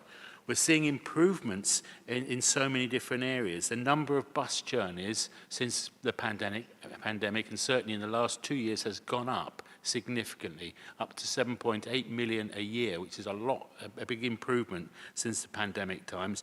Our target is an ambitious 9 million bus journeys a year by 2028. That's in our climate action plan, and we're determined to achieve that. The LC Whip is contributing to this as well. All these efforts and measures that we're introducing are designed to reduce traffic in our neighbourhoods, not aiming at low traffic neighbourhoods as in general, but all the effort we're doing is just trying to reduce that volume of traffic. And our Safer, Healthier Streets program, run by Councillor Paddison, and the red routes and school streets are having their impact as well on those air pollution areas. So a lot of the work we're doing is geared up to reduce that congestion. And finally, I just want to add in as well that it's not just good for our health and well-being and for our environment, it's also good for our economy. If traffic can move more smoothly and freely through our towns because congestion is reduced, then the economy is going to benefit as well. So all the 3 pillars of sustainable development, community, environment and economy, all benefit from the work that's being highlighted by this report. So lots more to do, but really grateful for all the work that's been done to make this happen. Thank you. Thank you very much indeed, Simon. I'll take Luella next, and then Alex. Thank you, Vince. Like Simon, I'm really grateful for the work that the members, supported by very capable officers, to produce this report, because there's so much information in there, as Teresa's just said. I just wanted to sort of highlight the low traffic neighbourhoods, actually, because the report shows some really good examples in the country of where they've been implemented, and they show considerable traffic reduction and improvements to the air quality and safer streets where they've been implemented. So that's a positive. I'm pleased to sort of see that the task group recognise that any LTNs in this area needs the full support of local residents and should be designed in conjunction with the residents, so full consideration with the residents before any sort of proposals go forward. And they wouldn't be full scale across the borough, so that's clear in the report. They would instead just be focusing on the high priority areas for any measures that are proposed. So I found that part of the report particularly interesting. Thank you, Vince. Thank you very much indeed, Luella. Alex, please. Thanks, Vince. I just want to echo the thanks to those involved in this piece of work. It's important to have a wide horizon. If we're to improve the lives of the people who live here, we have to accept that the answers will not always come from within the boundaries of Medway, and I'm really pleased that we have looked widely. There's case studies from around the country that I think are really important in informing our work. But the corollary to that is I also expect that in future years, Medway will be held up as an example in many other places around the country, because there is so much of the work we're doing which is award-winning and leading the way. And I think that's a critical point. And I share the disappointment at the refusal of certain individuals to get behind the entirety of this report. But the point is that we absolutely need to lead on this. And I'm afraid if you wait for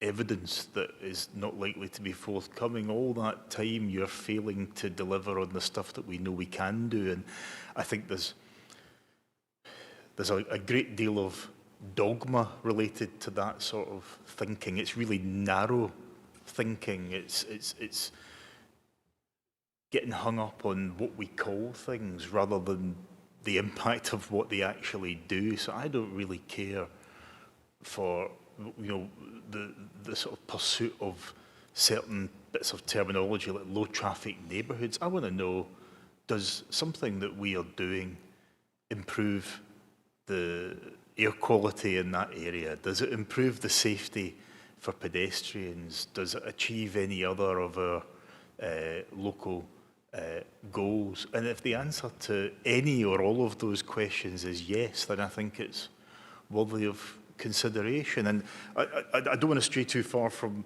this report, but I do want to add that in holding Medway up as an example in future, we are gathering data, because it's not everything, but it is important. And I've seen some early data around what we've done with our Safer, Healthier Streets programme that is really encouraging. Not opinion, not something that, if it doesn't fit with your dogma, you can reject. Facts like lowering of nitrogen dioxide levels at all the sites involved.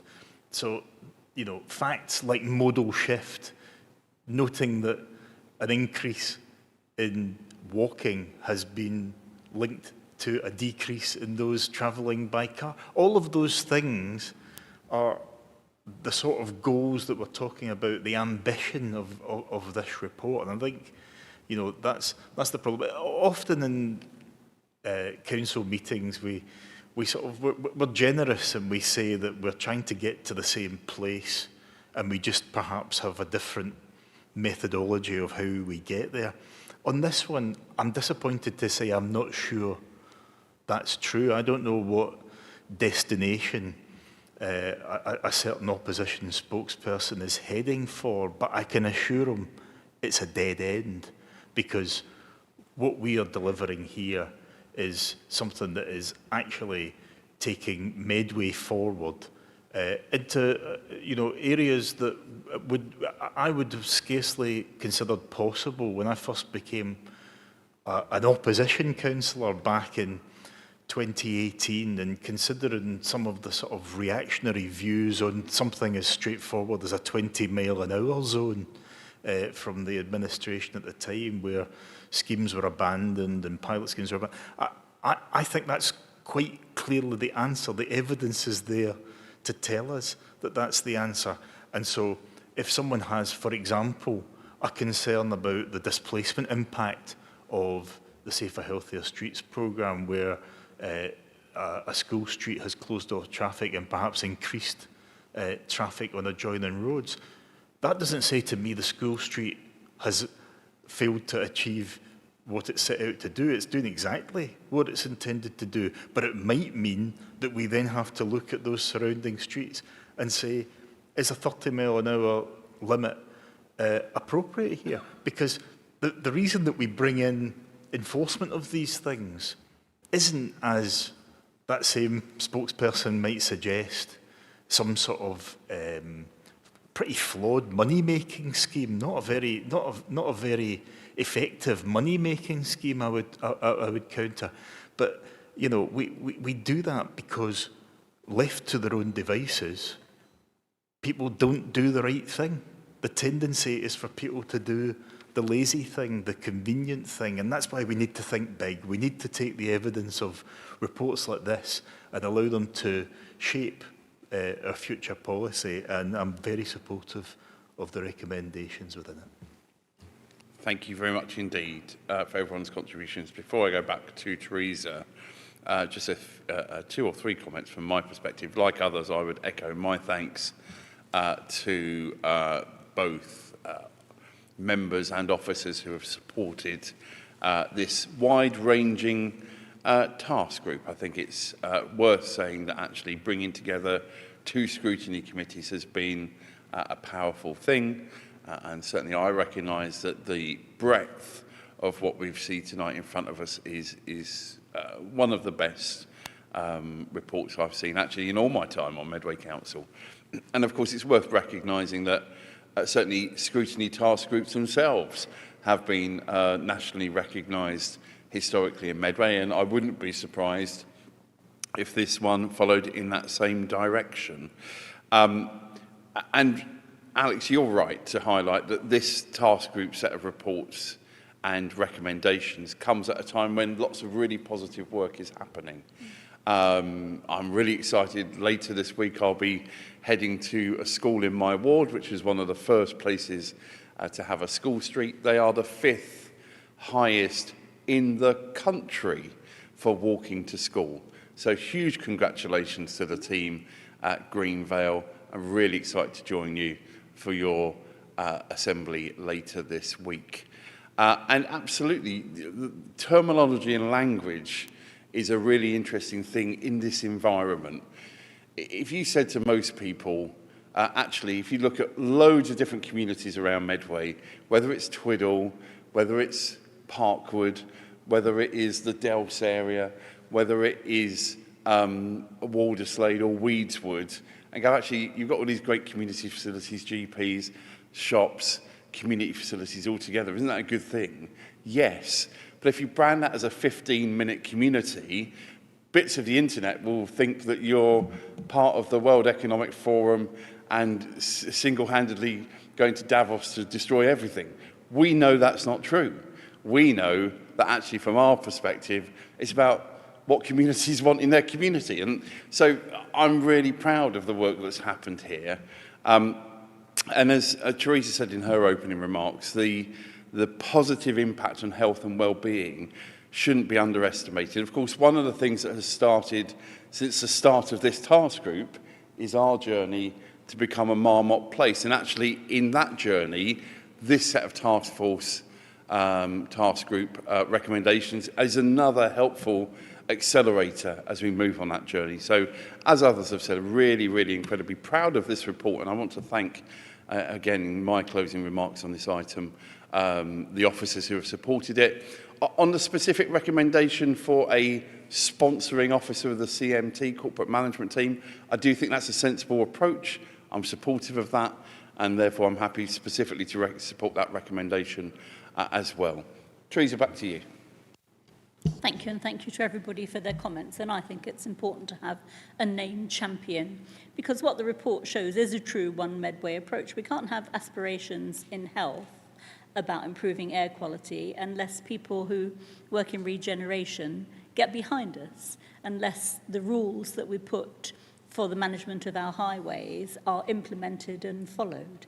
All of these things come together in this report, and I think the officers have shown and the scrutiny committees have shown how important that coherence and complementary support across the council is important. So encapsulating that in a CMT lead, I think, is really critical, because it shows that we take this report seriously and have a lot of hope and aspiration for the impact that it can have.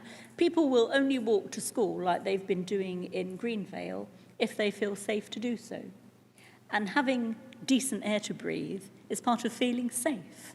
You know, in an area where there's a lot of congestion, you can taste the pollution in the air, and it doesn't make you feel good. So all of the things that we're doing with the active travel strategy, trying to make places safer and more pleasant to walk, help make sure that the objectives and the recommendations of this report have got a really good, realistic chance of coming to fruition. So I commend the report to everybody. I thank everyone who was involved. We won't let it go. We'll continue to monitor how everybody is getting on, and please offer my congratulations and those from everybody in Cabinet to Greenvale when you go along to the Assembly, because it's important to recognise actually that the teachers there, parents there, have taken notice of the way to increase the well-being and health of their children and made an effort to make sure they support it. Thank you very much indeed, Teresa. Are those recommendations agreed? Agreed. Thank you very much. Let's move on to item 11. Obviously, the subject of a few public questions earlier tonight as well. Simon, over to you for the Lidsing Supplementary Planning Document. Thanks very much, Vince. So this is a challenging situation for us, I'll be honest with you. Colleagues will be aware that within the Maidstone Borough Council local plan, there's been approval for major housing development around 2,000 homes in the Lidsing area at the southern end of the Capstan Valley. And it's actually outside the border, it's within Maidstone. This is the Lidsing Garden community. This has reached the stage now of a planning application is looming, probably early in the new year at some point, it's expected, and there's a requirement for a supplementary planning document for this development to look at key infrastructure requirements. This has been looked at in draft by Maidstone Borough Council's Cabinet and has now been put out for a 6-week period of public consultation, which has now begun. Because of the close proximity of this development to Medway, there will be a serious impact on our services and existing infrastructure, particularly health, education and roads and public transport, as well as implications for green issues as well. We have had very good collaboration with Maidstone Borough Council at all levels on this. We've been meeting with them now for nearly a year to discuss the details of it, both at member level and cabinet level, and the leader of Maidstone Borough Council, as well as community level and with local parishes as well. So there's a lot of cross-border consultation and collaboration has gone on with this. However, this is an SPD that is late to coming really. It should have been in place a long time ago, and neither authority really wanted this development to take place. It was something that the new authority in Maidstone were just left with from the previous one. So we're doing our best to actually sort the problems that come out with this. There are wider implications around existing developments that are already underway, the ones we've lost, planning inquiries in the Capstan Valley at East Hill and Gibraltar Farm, and also our own local plan is now in its draft form as well. So we need to deliver an infrastructure at an urgent point now. We really are, it is really an urgent thing now. to get this done. As the population of this area increases, there will be serious implications, particularly on transport. So that's what this is all about. This consultation will take place. We will write a response to Maidstone Borough Council based on the consultation happening with our own residents as well as with the Maidstone residents, and we'll submit that. And again, I'd like to say how grateful we are to Maidstone for their collaboration. So I put the recommendations as laid out in 1.1 to members for their approval. Thank you very much. Any colleague?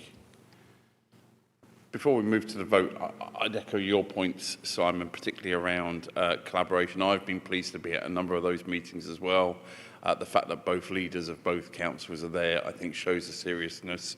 And as I made reference to one of the questions earlier today from a member of the public, I think it's fair to say that neither administration from either Medway or indeed Maidstone particularly would want a number of the developments in that area, some on our side of the boundary, some on theirs. But to use that well-worn phrase, we are where we are, and therefore it's absolutely right and appropriate that we take the professional view and go through some of these statutory processes, one of which you're recommending tonight. So I'm supportive of this, and I recognise that with everything else we've got going on, particularly for Dave Harris and his team and others, this is more additional work, but again, they're always stepping up to get that done. Back to you, Simon. Yeah, thanks very much, Vince. And I'd just add my thanks to the our own planning team. I was going to mention them at the end because they've done a huge amount of work on this, Dave and his team, with Mark's guidance as well, the lead that. So I'm really grateful for all the work they've put into it. And I would say that there is sort of one little silver lining in this cloud, which is about a learning curve on how we deal with these cross-border developments. There's obviously another one looming over in the east of, to the west of Strood, which we're looking at, and we know there's an awful lot of development happening in the Swell area, which is going to have severe impacts on us. And how we deal with this one is kind of a bit of a model of how we can be dealing with those as well. So there's a bit of a silver lining. Thank you very much. Thank you, Simon. The recommendation agreed. Thank you. Let's move to agenda item 12, school admission arrangements 27-28. Tracy, over to you. Thank you very much. This is about the school admission arrangements for 2027-28. Each year we are required to publish admission schemes and arrangements for primary and secondary schools. Last year our consultation was carried out, and as there are no significant changes this year, there's no requirement for a further consultation. In fact, the only changes to the scheme from 26-27 are the revision of dates to fit in with the 2027-2020 admission timeline. So I would ask Cabinet to agree the recommendations as set out in section 1 of the report. Thank you very much indeed, Tracy. Any colleague? Thank you for the work done on this. As you say, there's minimal changes. Of course, for this report next year, we'll be in a pretty unique set of circumstances that we will be setting that for a council that is not us to deliver. And again, part of that ongoing conversation. And I recognise the work that both Leanne and Celia are doing as we speak in real time on those critical issues. So business as usual for this year, though. So thank you. Anything else you want to add? No, nothing further. Thank you very much. Is the recommendation agreed? Thank you. Let's move on to the next item, review of the Hackney carriage and private hire policy. Alex, over to you. Thanks, Vince. It seems like at almost every meeting I'm discussing some aspect of taxi licence and taxi tariffs, but it is just, I assure you, a coincidence that we have had so many of these items, but this is something that comes around less frequently. And this is updating the policy itself, the last policy review actually taking place in 2020-21. And this one, if approved, will be effective from the 1st of May 2026 after a 6-week consultation period. I don't propose to go into the changes line by line. These are set out in Appendix B to just make those changes clear. And the revisions have been incorporated into the new draft policy, which you'll see at Appendix A. The majority of those changes are actually simply an update to wording from 2021, which is now out of date, such as specific deadlines for compliance. So there's nothing no great deal of attention, I would say, needs to be given to those. What I would always prefer to talk about at Cabinet, though, is not the sort of the dry detail, but actually the real-world impact of the policy. And just to cut through that technical language and jargon. So I suppose the question is, what does this mean for the people of Medway? What I would say it means is that we will have a rigorous system in place to ensure that when you set foot in a Medway licensed taxi, you're guaranteed a level of service and a standard of vehicle you can rely on. That's achieved by setting out clear obligations for drivers and operators on matters like vehicle inspections, over and above basic MOT requirements, criminal record checks, medical examinations, and many more. But the setting of those standards is only half of the story. And I pay tribute to a licensing team who ensure compliance on behalf of members of the public through routine inspections, efficient administration, and processing of driver and vehicle certification, and also the spot checks that they carry out to make sure that that is not a once and done, but actually a continuous process of monitoring whether compliance continues through the year or just on the day of a particular inspection. And in order to ensure that smooth and reliable operation, those who are in a licensed trade, I think, can play their part in this as well. I've always said, put on the record, my pleasure at having such a strong working relationship with Nigel Jackson and the Medway Licensed Taxi Drivers Association. But I would highlight that when you look into the detail and scratch the surface, the most common reasons for licenses to be suspended is not some sort of sinister activity taking place or being exposed. It's because someone has simply failed to supply information or certification by the required deadline. It's an admin error. So my message to drivers as we update this policy is to treat the licensing requirements as a critical part of how you earn your living. It's no different from a cafe having to comply with licensing for having tables on the pavement. It's how you earn your living, so it should be important to you to make sure that you have all of the requirements in place. And that's about, therefore, treating our licensing team with respect, sending your documentation in on time. We've got a really efficient, fantastic licensing team, but it's a small team, and it works only if people play their part. So, they need to remember that they are one of nearly 600 licensed drivers in Medway. So if they miss the deadline, our team are not in a position to make exceptions. So if you want to avoid a suspension under this policy, I would say in most cases it's entirely in your hands. And I would also, without making this sound too censorious, because that's not the spirit of this. This is about a partnership. But I would also warn that if a driver does drive while suspended, their licence will be revoked. We're not messing around here. It's really critical that people can have faith in Medway licensing. It's why I've said this before. If you're in a position to make a choice, you should choose a licensed vehicle which we have the power to revoke the licence of, not one that's licensed by another local authority, one which is Medway approved, because I think this policy sets out, in as far as is possible, a good standard of service that people can expect from the licensed trade.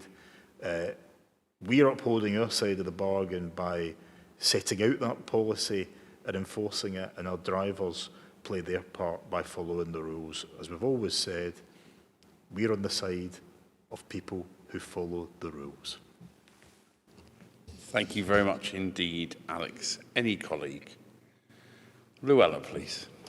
I was just going to add, as Alex has said, that the policy will continue protecting, putting protections in place and safety for the public, not just those that use the taxis, but obviously everyone else on the roads because of the conditions of the vehicles. They do have to go through quite regular checks to ensure those vehicles are up to standard, as well as the drivers, and the onus is on the drivers to keep their paperwork up to date. But I think we should sort of recognise the licensing team and the work they put in to keep on top of all those applications. As Alex has said, they're a very small team and they produce quite a lot. You know, it's a joint effort team with Gravesham, and they're covering quite a lot of taxis, not just the everyday ones you might call, but the ones that look after the schools. And their main aim is for public protection. That's their forefront. So I think they should be recognised. So thank you. Thank you. Before I go back to you, Alex, I would absolutely wholeheartedly support every word both you and Luella have said there. We have had, by coincidence, quite a lot of reports on taxis over the last few cabinet meetings. That's just the way sometimes the agendas fall. But you are absolutely right to say this cabinet will do everything it can, and particularly with your leadership. And I recognise as well and pay tribute to our colleagues on the licensing subcommittee and licensing committee for the excellent work that they do in that quasi-judicial nature. They have to act sometimes as well. We're on their side, but it is a commercial and a consumer choice. We are not responsible for taxis licensed by any other authority. Our position collectively is well documented on one particular operator, but it's not just about that one particular operator. And regrettably, there are some taxi firms in Medway who certainly historically did employ out-of-area taxis. That operation has dramatically reduced, which I do welcome. And you're right to pay tribute to Nigel and the MLTDA team. It's an important relationship. We don't always agree, but we disagree agreeably. That's important because there's a respect on both sides. And actually on that issue around enforcing on non-Medway taxis, actually Nigel himself personally has offered to support that process, and I thank him personally for the time I know he's giving to that as we try and move that work along as well. And we're just over a month away from Christmas, so disproportionately there will be more people getting taxis over the next few weeks. And I would wholeheartedly endorse your words. If you're getting a taxi in Medway, make sure it's a licensed Medway taxi for your own safety and security, for the fact that if there is an issue, you can raise it directly with our brilliant, small, but perfectly formed licensing team. So really pleased to support the recommendations as laid out, and I'll pass back to you, Alex. Thanks, Vince. Yeah, not much to add except to echo those words. You know, this policy and these standards set out a code of practice that, frankly, I am happy for my children to use Medway licensed taxis. I would not be happy for them to use some vehicle licensed by some other unknown local authority, which people in Medway have no control over the standards of. Through the democratic exercise, we carry this out on behalf of residents of Medway, but I can assure them I'm not setting any standards that are any less than what I would expect for my own loved ones to use. You know, I think, you know, the message would be love your family members enough to pass on this advice. Also pay tribute to, as you say, the licensing committee and the sort of unsung work that they do to ensure decision making happens in that quasi-judicial process. Also to thank Bhupinder for his support in the regular one-to-ones that we have with the licensing team. It's really useful to have his wise counsel through those meetings. And with that, I would ask us to approve recommendations 1.1 through 1.5. Thank you very much, Alex. Are the recommendations agreed? Thank you. Let's move on to the next item, which sits with me. Item 14, the One Medway Council Plan Q2 Performance Monitoring, and also the Strategic Risk Summary. I'll move the recommendations as laid out in paragraph 1. I draw colleagues' attention to Paragraph 6.1, which is around a strategic risk summary, we are proposing one change there, which is a slight decrease in risk around local government reorganisation. Again, that's laid out in Strategic Risk 59. Colleagues can see the direction of travel. We're making some good progress in a number of areas across the council. We're not complacent, even where we are making good progress. I know that colleagues are having detailed conversations with both the members of the corporate management team and, where appropriate, the wider workforce as well. I know a number of colleagues have been to see bits of directorates or indeed whole teams in the last few months, and that's to be welcomed. I think it's important for us to be there as cabinet members, speaking and being available for those conversations. It's worth saying, of course, some of these, as you can see with some of the information and data in there, some of these statistics are, of course, generally done on an annual basis. So for some of these, it will be little change until we get to Q4, when we've got that full year's process. Happy to pause at that point if any colleagues wish to raise anything specifically from their area of portfolios, but the report is very clear, and again, I thank officers who have worked hard on this across the council to bring that forward. Any member? No, if not, happy to move the recommendations as laid out. Are those agreed? Agreed. Thank you. Let's move to the next item, which is the technical guidance on SUDS applications and discharging drainage conditions for adoption. Simon, over to you. Thank you very much. We all love to talk about drainage, don't we? And where does the water go? I think this is just a very straightforward piece of work, actually. So in June this year, DEFRA, the government body responsible for this, updated the national standards for sustainable drainage systems, the SUDS, sustainable urban drainage systems, and these are required for planning applications. So if you're building anything, you need to be able to drain things away properly from it. There are now 7 standards in this guide, and they sort of help with the implementation, design, implementation, and maintenance of these surface water drainage systems. No one can be unaware of the importance of these. We've seen these big storms coming through every winter now for several years, and we've had a couple already in the last few weeks where we've had serious flooding around the country as a result of these big inputs of water to the system. And this is caused by climate change. And as climate change increases and the temperatures go up around the world, this level of rain in the air will be increased, and as a consequence, it's going to come down somewhere, and a lot of it comes down on the rainfall of England and the UK generally. So this update is really needed. It's really a welcome change in how things are done, and the drainage systems can also be used in many different ways, particularly in relation to helping to improve water quality, amenity, and stuff like that, and to add to biodiversity as well, so long as they're well maintained and looked after. So a huge thanks to our team who are responsible for looking after this aspect. We are a flood authority, so we have this statutory responsibilities to deal with this, and I ask for colleagues to approve and adopt the guidance as set out in Appendix 1. Thank you. Thank you, Simon. Any colleague?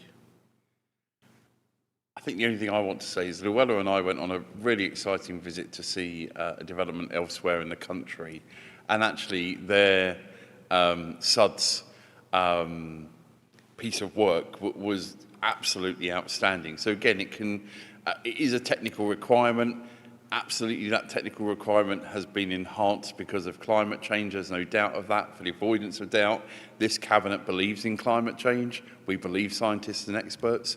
But actually being able to see a development where actually the community really love the piece of work that's been done for the SUDS solution for that particular development was outstanding. So it is a technical report, but actually it's worth saying that actually when done well, it can not only be the right thing to do for safety, security, etc. Actually, it can be an enhancement to the community as well. Simon, back to you.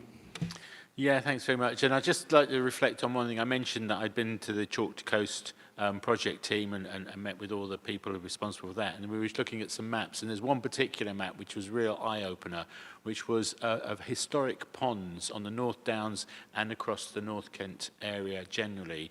Only 100 years ago, thousands of ponds, and they're all gone.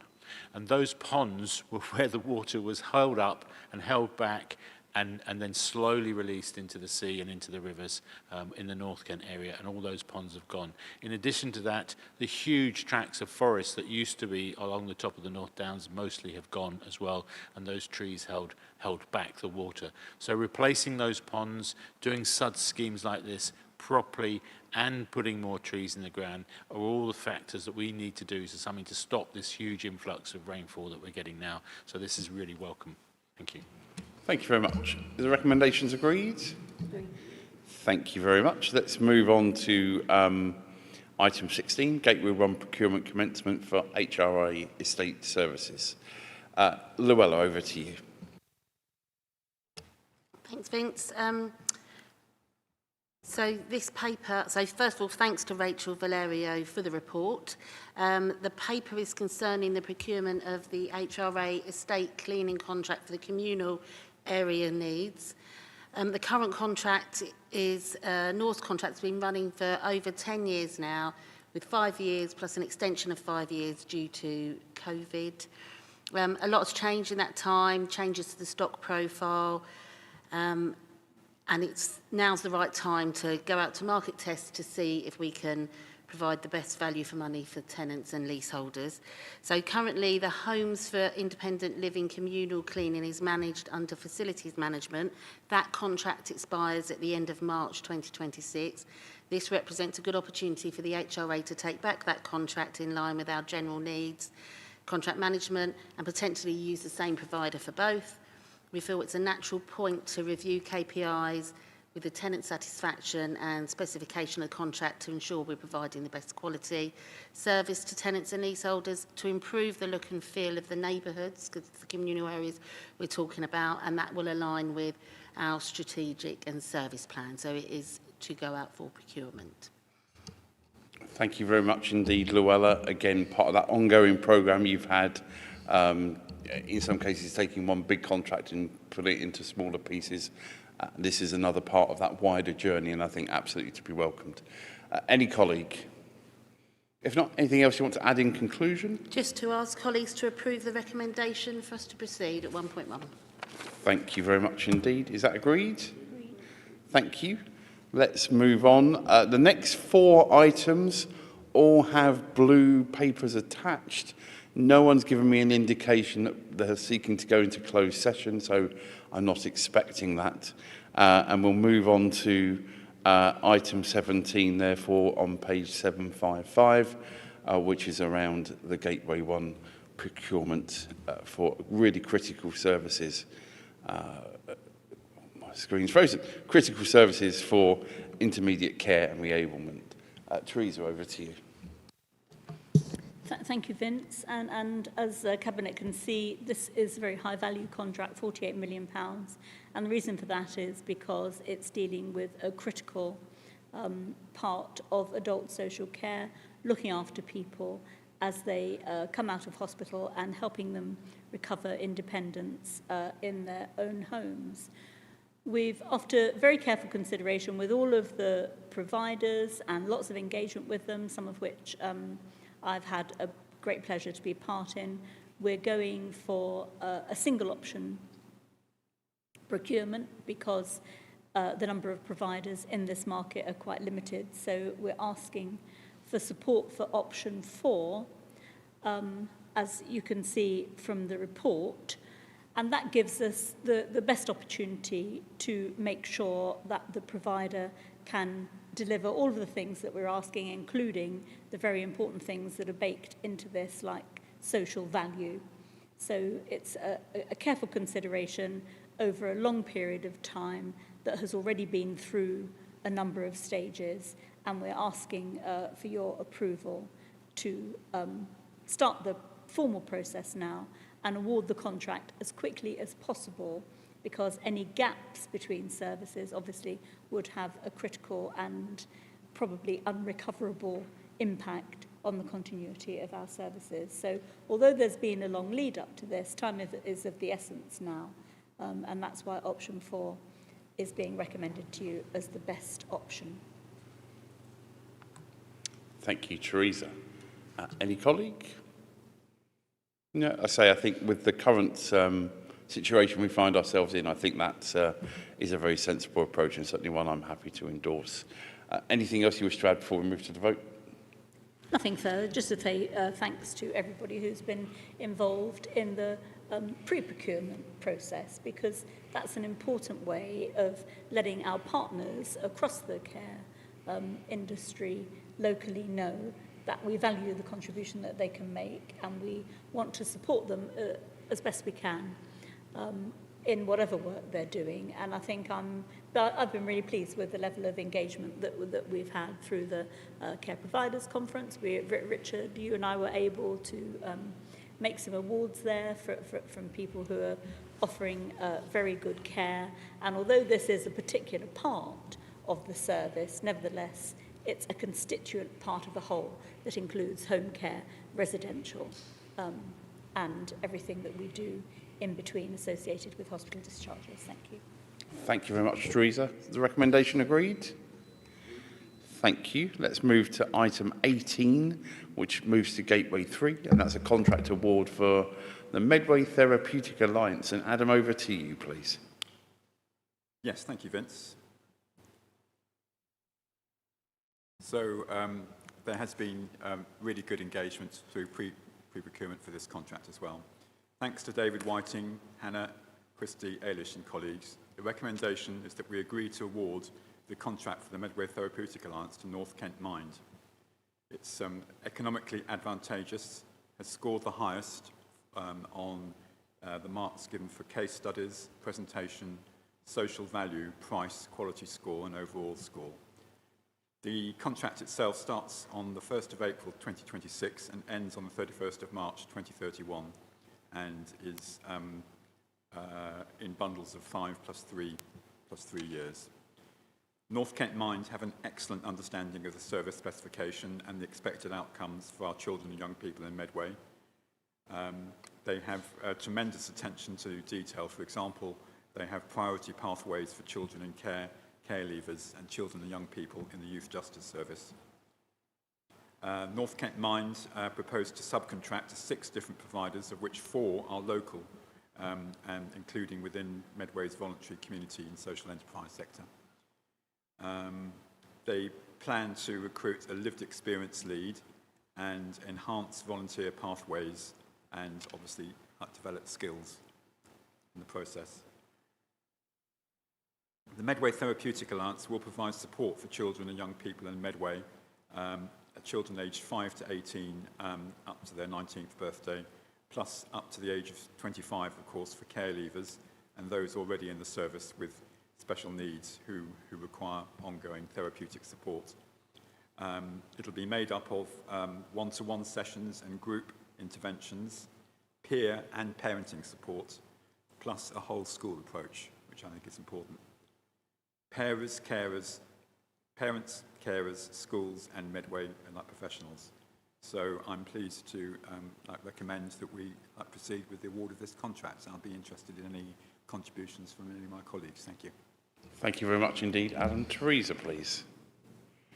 Thank you, Adam, for your support for this and to the team in public health who have successfully put together a real piece of innovation. The Therapeutic Alliance is going to do something critical, and that is play a very important part in keeping children and young people away from a medicalised diagnosis of mental health by making interventions along the way. Now, that does not mean that people with serious conditions won't get seen. In fact, it makes them much more likely to get the specialist support that they need.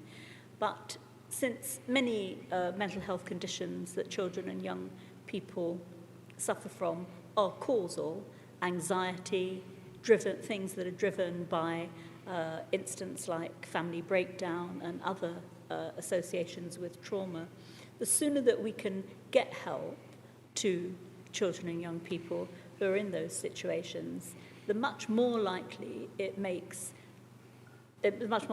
will be that they will be able to recover before they need more in-depth medicalised or psychological support. And it's particularly important for teenagers towards the latter end of those important vulnerable years because of the huge rise that we've seen in young people. And as someone who's worked with young people for a lifetime in my career, I find it heartbreaking that young people are writing themselves off the job market because of mental health issues and removing themselves from all the potential and creativity and contribution that they can offer to society. So being able to intervene at an early stage in a therapeutic environment to prevent that happening, I think is really important. And I would like to see actually this widened into adult mental health services as well. And I hope that the provider will make room for looking at more innovative therapies that are really showing a result in school. For example, I was very pleased to be visiting Crest School in my ward last week. And I saw there, as part of their SEND strategy, an infant school where there are 40% of children with special needs and 8% of those with an education, health and care plan. The school have really taken on that challenge of inclusion and introduced several things, a different way of teaching for the whole school that is very play-based, individually targeted and sort of free-flowing. But they've also introduced music therapy. And I was very lucky to see 2 children who are non-verbal with neurodiversity engaging in the music therapy and actually having the sounds that they make, which were not words, validated by music, and being able, therefore, to communicate their own needs better because of the validation that the sounds they can make have received through that music therapy. Now, you know, that's just one example, and you know, all praise to Crest for using their SEND budget in a very, very innovative way. But I'd like to think that through the Therapeutic Alliance, we will see a lot more of that, because it gives our partners in the voluntary sector and others freedom to think about different ways of managing mental health problems. So I'm looking forward to this, Adam. I'm grateful for everybody in public health who's been involved in this idea and putting it together, and to you for your support in bringing it to us today. Thank you very much, Teresa. Any other colleague? Before I come back to you, Adam, I mean, I think this, as Teresa said, this is quite revolutionary. And it's fantastic that Medway, once again, is leading the way. If we think about some of the conversations that I had with parents a couple of Mondays ago, as was referenced in the public question, from my perspective, it's about trying to use all the tools available to us, recognising that, as Teresa rightfully says, post-COVID, there have been some real specific challenges and pressures. But actually, pre-COVID, there were some specific pressures and stresses on this system as well. So doing everything we can in that alliance approach is right and appropriate. And while other political leaders are somehow trying to almost say that neurodiversity doesn't exist, and the deputy leader of Reform UK should think again about some of his words, frankly, it's this administration with Labour and cooperative values working collaboratively, cooperatively, to bring forward the best outcomes for our 63,000 young people. So I'm really pleased to support this, and thank you, Adam, for your leadership on this as well. Back to you. Thank you.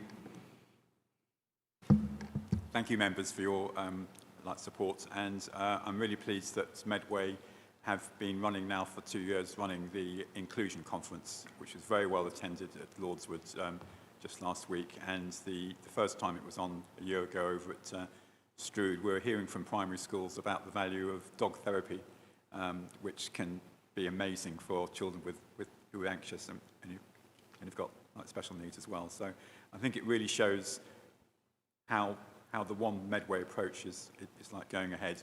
And also it frees up the specialist mental health services under the design of this contract, such as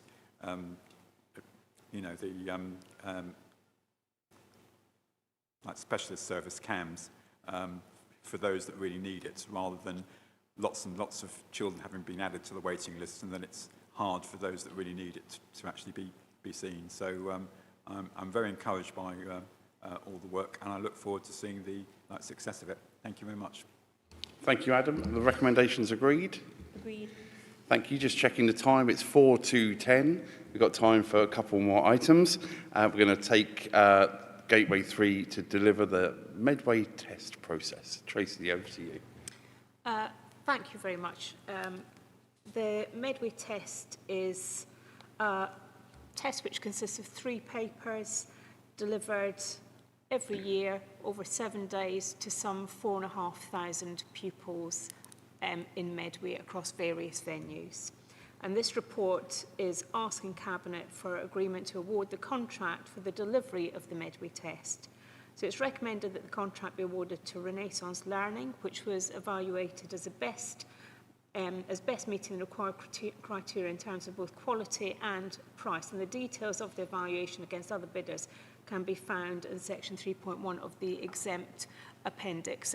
While we're on the subject of the Medway test, I do always want to say how proud I am that the changes that we've brought in means that for the second year running, we have record numbers of Medway children who have passed the Medway test and are attending our Medway grammar schools. It's a huge undertaking by staff, and I'd like to thank them for all the work that they do with this. So the request is to agree to award the contract for delivery of this test. Thank you. Thank you very much indeed, Tracy, and we should be collectively rightfully proud, and for your leadership, I think rightfully so, increasing those numbers is really important. Any other member? No? If not, anything else you wish to add before we move to the vote? No, just to hope you support this. The Medway test is really important to a large number of young people and families across Medway. Thank you. Thank you very much indeed. Is that agreed? Agreed. Thank you. And then the final item tonight, over to you, Alex. Thanks, Vince. So this is the procurement of our street scene enforcement contract. It's something that since 2019 we've engaged a contractor to carry out on our behalf at no cost to council taxpayers. I start off by saying littering is disgusting. It's unacceptable and it should lead to consequences. But too often it goes unpunished. Because when litter is dropped, it's not just the council that's the victim. It's all 280,000 people in Medway who have to put up with the impact on the place that we love, but that those who drop litter clearly don't care about in the way that we do. It's tangentially related, but we're actually in the middle of fly tipping fortnight, don't you know? And I had the pleasure yesterday, as part of my employment, to attend an APPG launch in Parliament. It's the Tidy Britain APPG, all-party parliamentary group, which is chaired by James Asser, the MP for West Ham and Beckton. And what came out of that discussion was a sort of common thread, that feeling of powerlessness and the fact that those of us who are charged with the responsibility of looking after our public spaces, or at least enforcing against those who bespoil our public spaces, don't face those consequences. And I was pleased to actually chip in and point out what we do in Medway, at least in relation to littering offences, and that we are able to carry out enforcement which is not only cost-free but potentially, and here's the phrase that you hear about certain other things that we do because of the right thing to do, but it's not true. This one is potentially something which actually delivers an income for the council. Now, I would rather it didn't. I would rather this was zero cost and zero income, but if I have to make a choice on that, I'd rather that the people who carry out the littering aren't costing the people of Medway any additional income, and that they're actually making a a net contribution, yeah, I mean, if litterers won't play their part in keeping Medway clean, I am happy for them to help subsidise services for law-abiding citizens. But all these fines are optional, as I always say about any of the things which are punishable by the penalties which we are allowed to issue as an enforcement authority. And so that choice remains for individuals. If you don't want to pay the fine, don't commit the crime.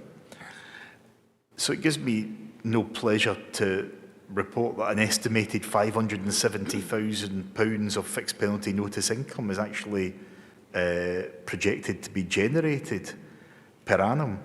And I think what that does just sets out the scale of the problem in society. But my message to those litterers is that in Medway we are equal to the task of challenging it, and I think this new procurement with Waste Investigation Support and Enforcement, known as WISE, will deliver that for us. They're a company who are currently trusted with this power by 29 local authorities, including Bexley, Kingston upon Thames, Bedford, Milton Keynes, and they have a proven track record in this field without some of the associated horror stories that we've heard about some less scrupulous operators who've had this sort of power delegated to them. So I'm confident that their Medway-based team is going to deliver for our residents. They're going to enforce littering offences, dog fouling, PSPO breaches, so Public Spaces Protection Order breaches, and other environmental offences in agreement with ourselves. Every few months, you may see a press release with a list of court fines for littering and a quotation from myself condemning the activity, as I've already done tonight. And I think that could perhaps give a false impression about compliance and about what's actually happening there.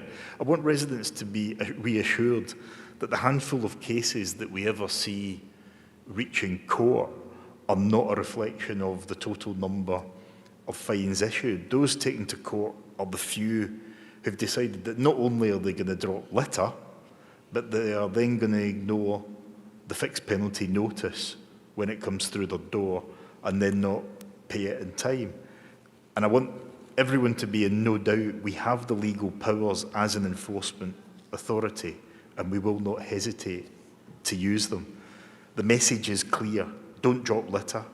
If you're caught, pay the fine, because we will pursue you on behalf of Medway taxpayers.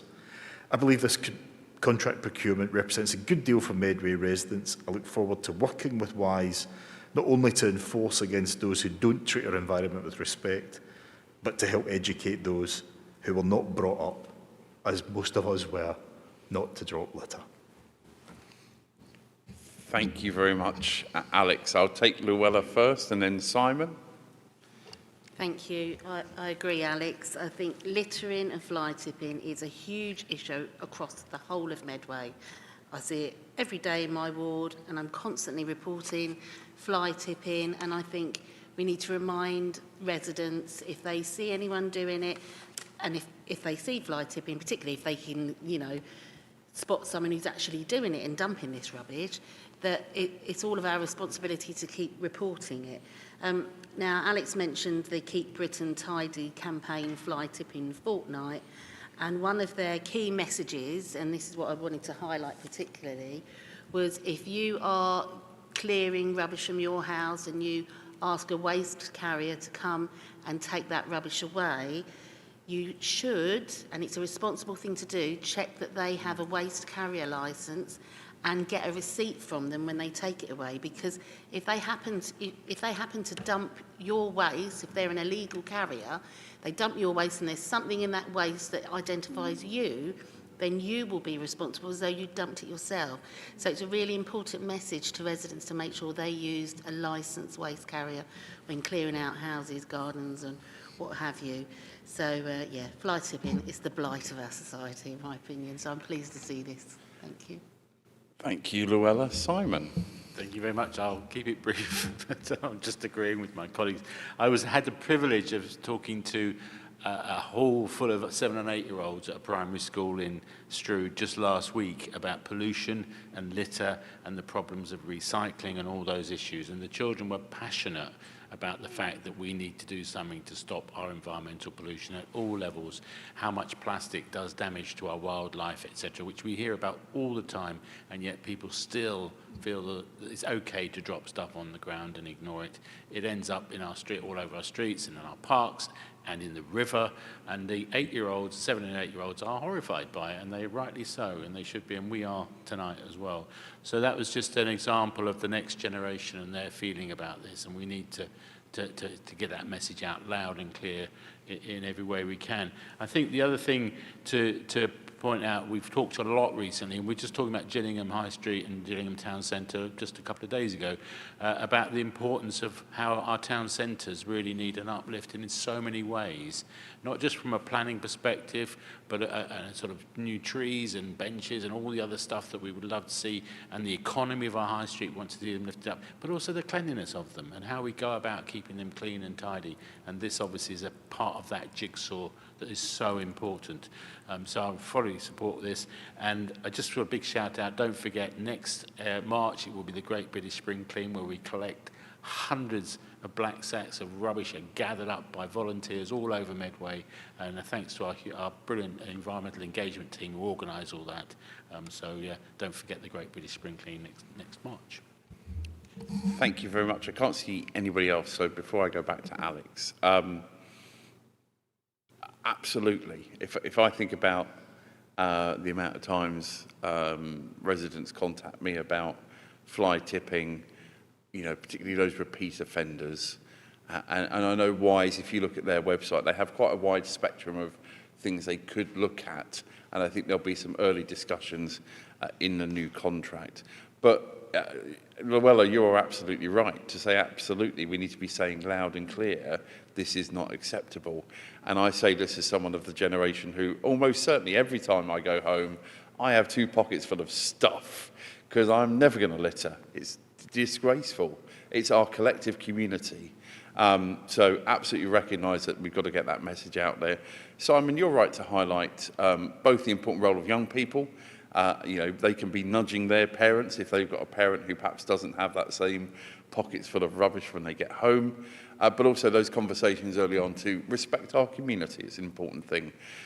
I also want to pay tribute to all those friends of groups who day in, day out, week in, week out, come wind or rain or sun, are there making a positive difference to our green spaces, you know, all playing their part in making us all proud to be Medway.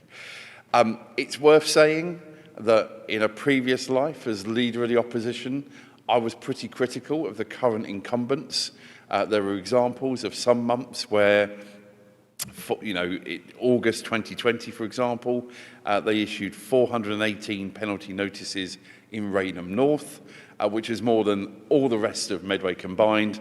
And of those 418 penalty notices, more than 400 were at the services in Medway on the motorway. That is not what residents would expect that organisation, or indeed the new organisation, to be spending their time on. And you are right, Alex, in saying actually as finance portfolio holder, I would rather see less low-hanging fruit from things that do not improve the lives of Medway residents.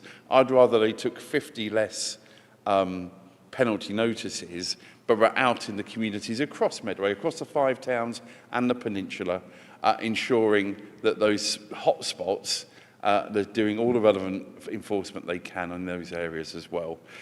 So I have to say that because, again, the previous incumbents, although they've done a good job in one sense, at points they were not focused in where I think the priority should be. We weren't the administration at the time, but we are now. And I know you'll be having those direct conversations with officers, with the new incumbents as they move forward. Alex, back to you. Thanks, Vince. You're absolutely right. And I sat on the Regeneration, Culture and Environment Review and Scrutiny Committee, which was looking into the initial award of that contract. And I have to say, I shared your concerns. I was pretty cynical about the concept, to be fair. And I'm also happy to admit on that count that I think my fears were misplaced. I think that actually, if we can deliver this service cost-free to residents and potentially with a net gain for council taxpayers, then that has to be a good thing. And realistically, we do not have the resources to carry out that level of enforcement, which would cost staff time, it would cost salaries, and it's clear that, being realistic, that just wouldn't happen if we weren't in a position to award a contract like this and delegate it.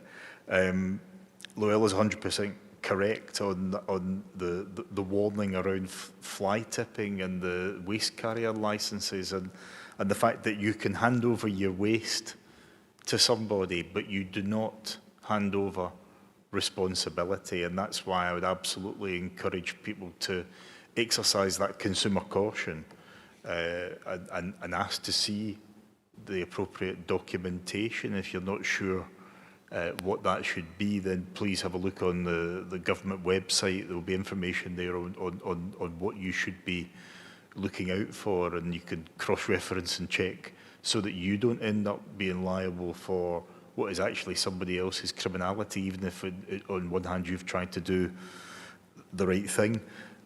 Simon's correct about Great British Spring Clean, which is a really important date in the year. I think as much about the litter that's collected in that couple of weeks as about the sort of galvanising force it is in our communities. I love the opportunity to get together with people in my ward who care about it as much as I do, and that's a really heartening thing. At a time we've had lots of discussion about sort of people who don't really care about our public spaces, who think that public spaces are somewhere that they can hang property or bespoil in various ways. But the truth is that the people who actually get out of bed and clear up other people's mess, they're community spirited. There's another word for what they are: the patriots.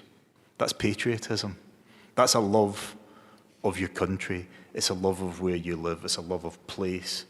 It's something that it is a pride in Medway and in your environment. So I would pay tribute to them. Just finally, in answer to the point raised about multiple fines issued at certain locations, I've been really clear in my discussions with senior officers that we will be maintaining significant oversight of this contract, monitoring of this contract. It's something that I look forward to engaging with senior leaders within WISE as well as senior officers, just to make sure that when this is being carried out, that it's not the low-hanging fruit, but it's actually about tackling what is a very real issue. One of the biggest parts of my mailbox, and I'm sure it's true of other members of the council, people that really care about this, and more importantly care about it going unpunished. If we approve the recommendation to award the contract to WISE tonight, I'm really clear that that is not going to be the case in Medway. Thank you very much indeed, Alex. Is the recommendation agreed? Agreed. Thank you all once again for a long and historic Cabinet meeting tonight. Can I take this opportunity to wish everybody 2 hours early a happy International Men's Day for tomorrow. I look forward to seeing lots of people at Chatham Library tomorrow morning on the theme this year, which is It's Okay to Talk. Have a good evening and thank you very much.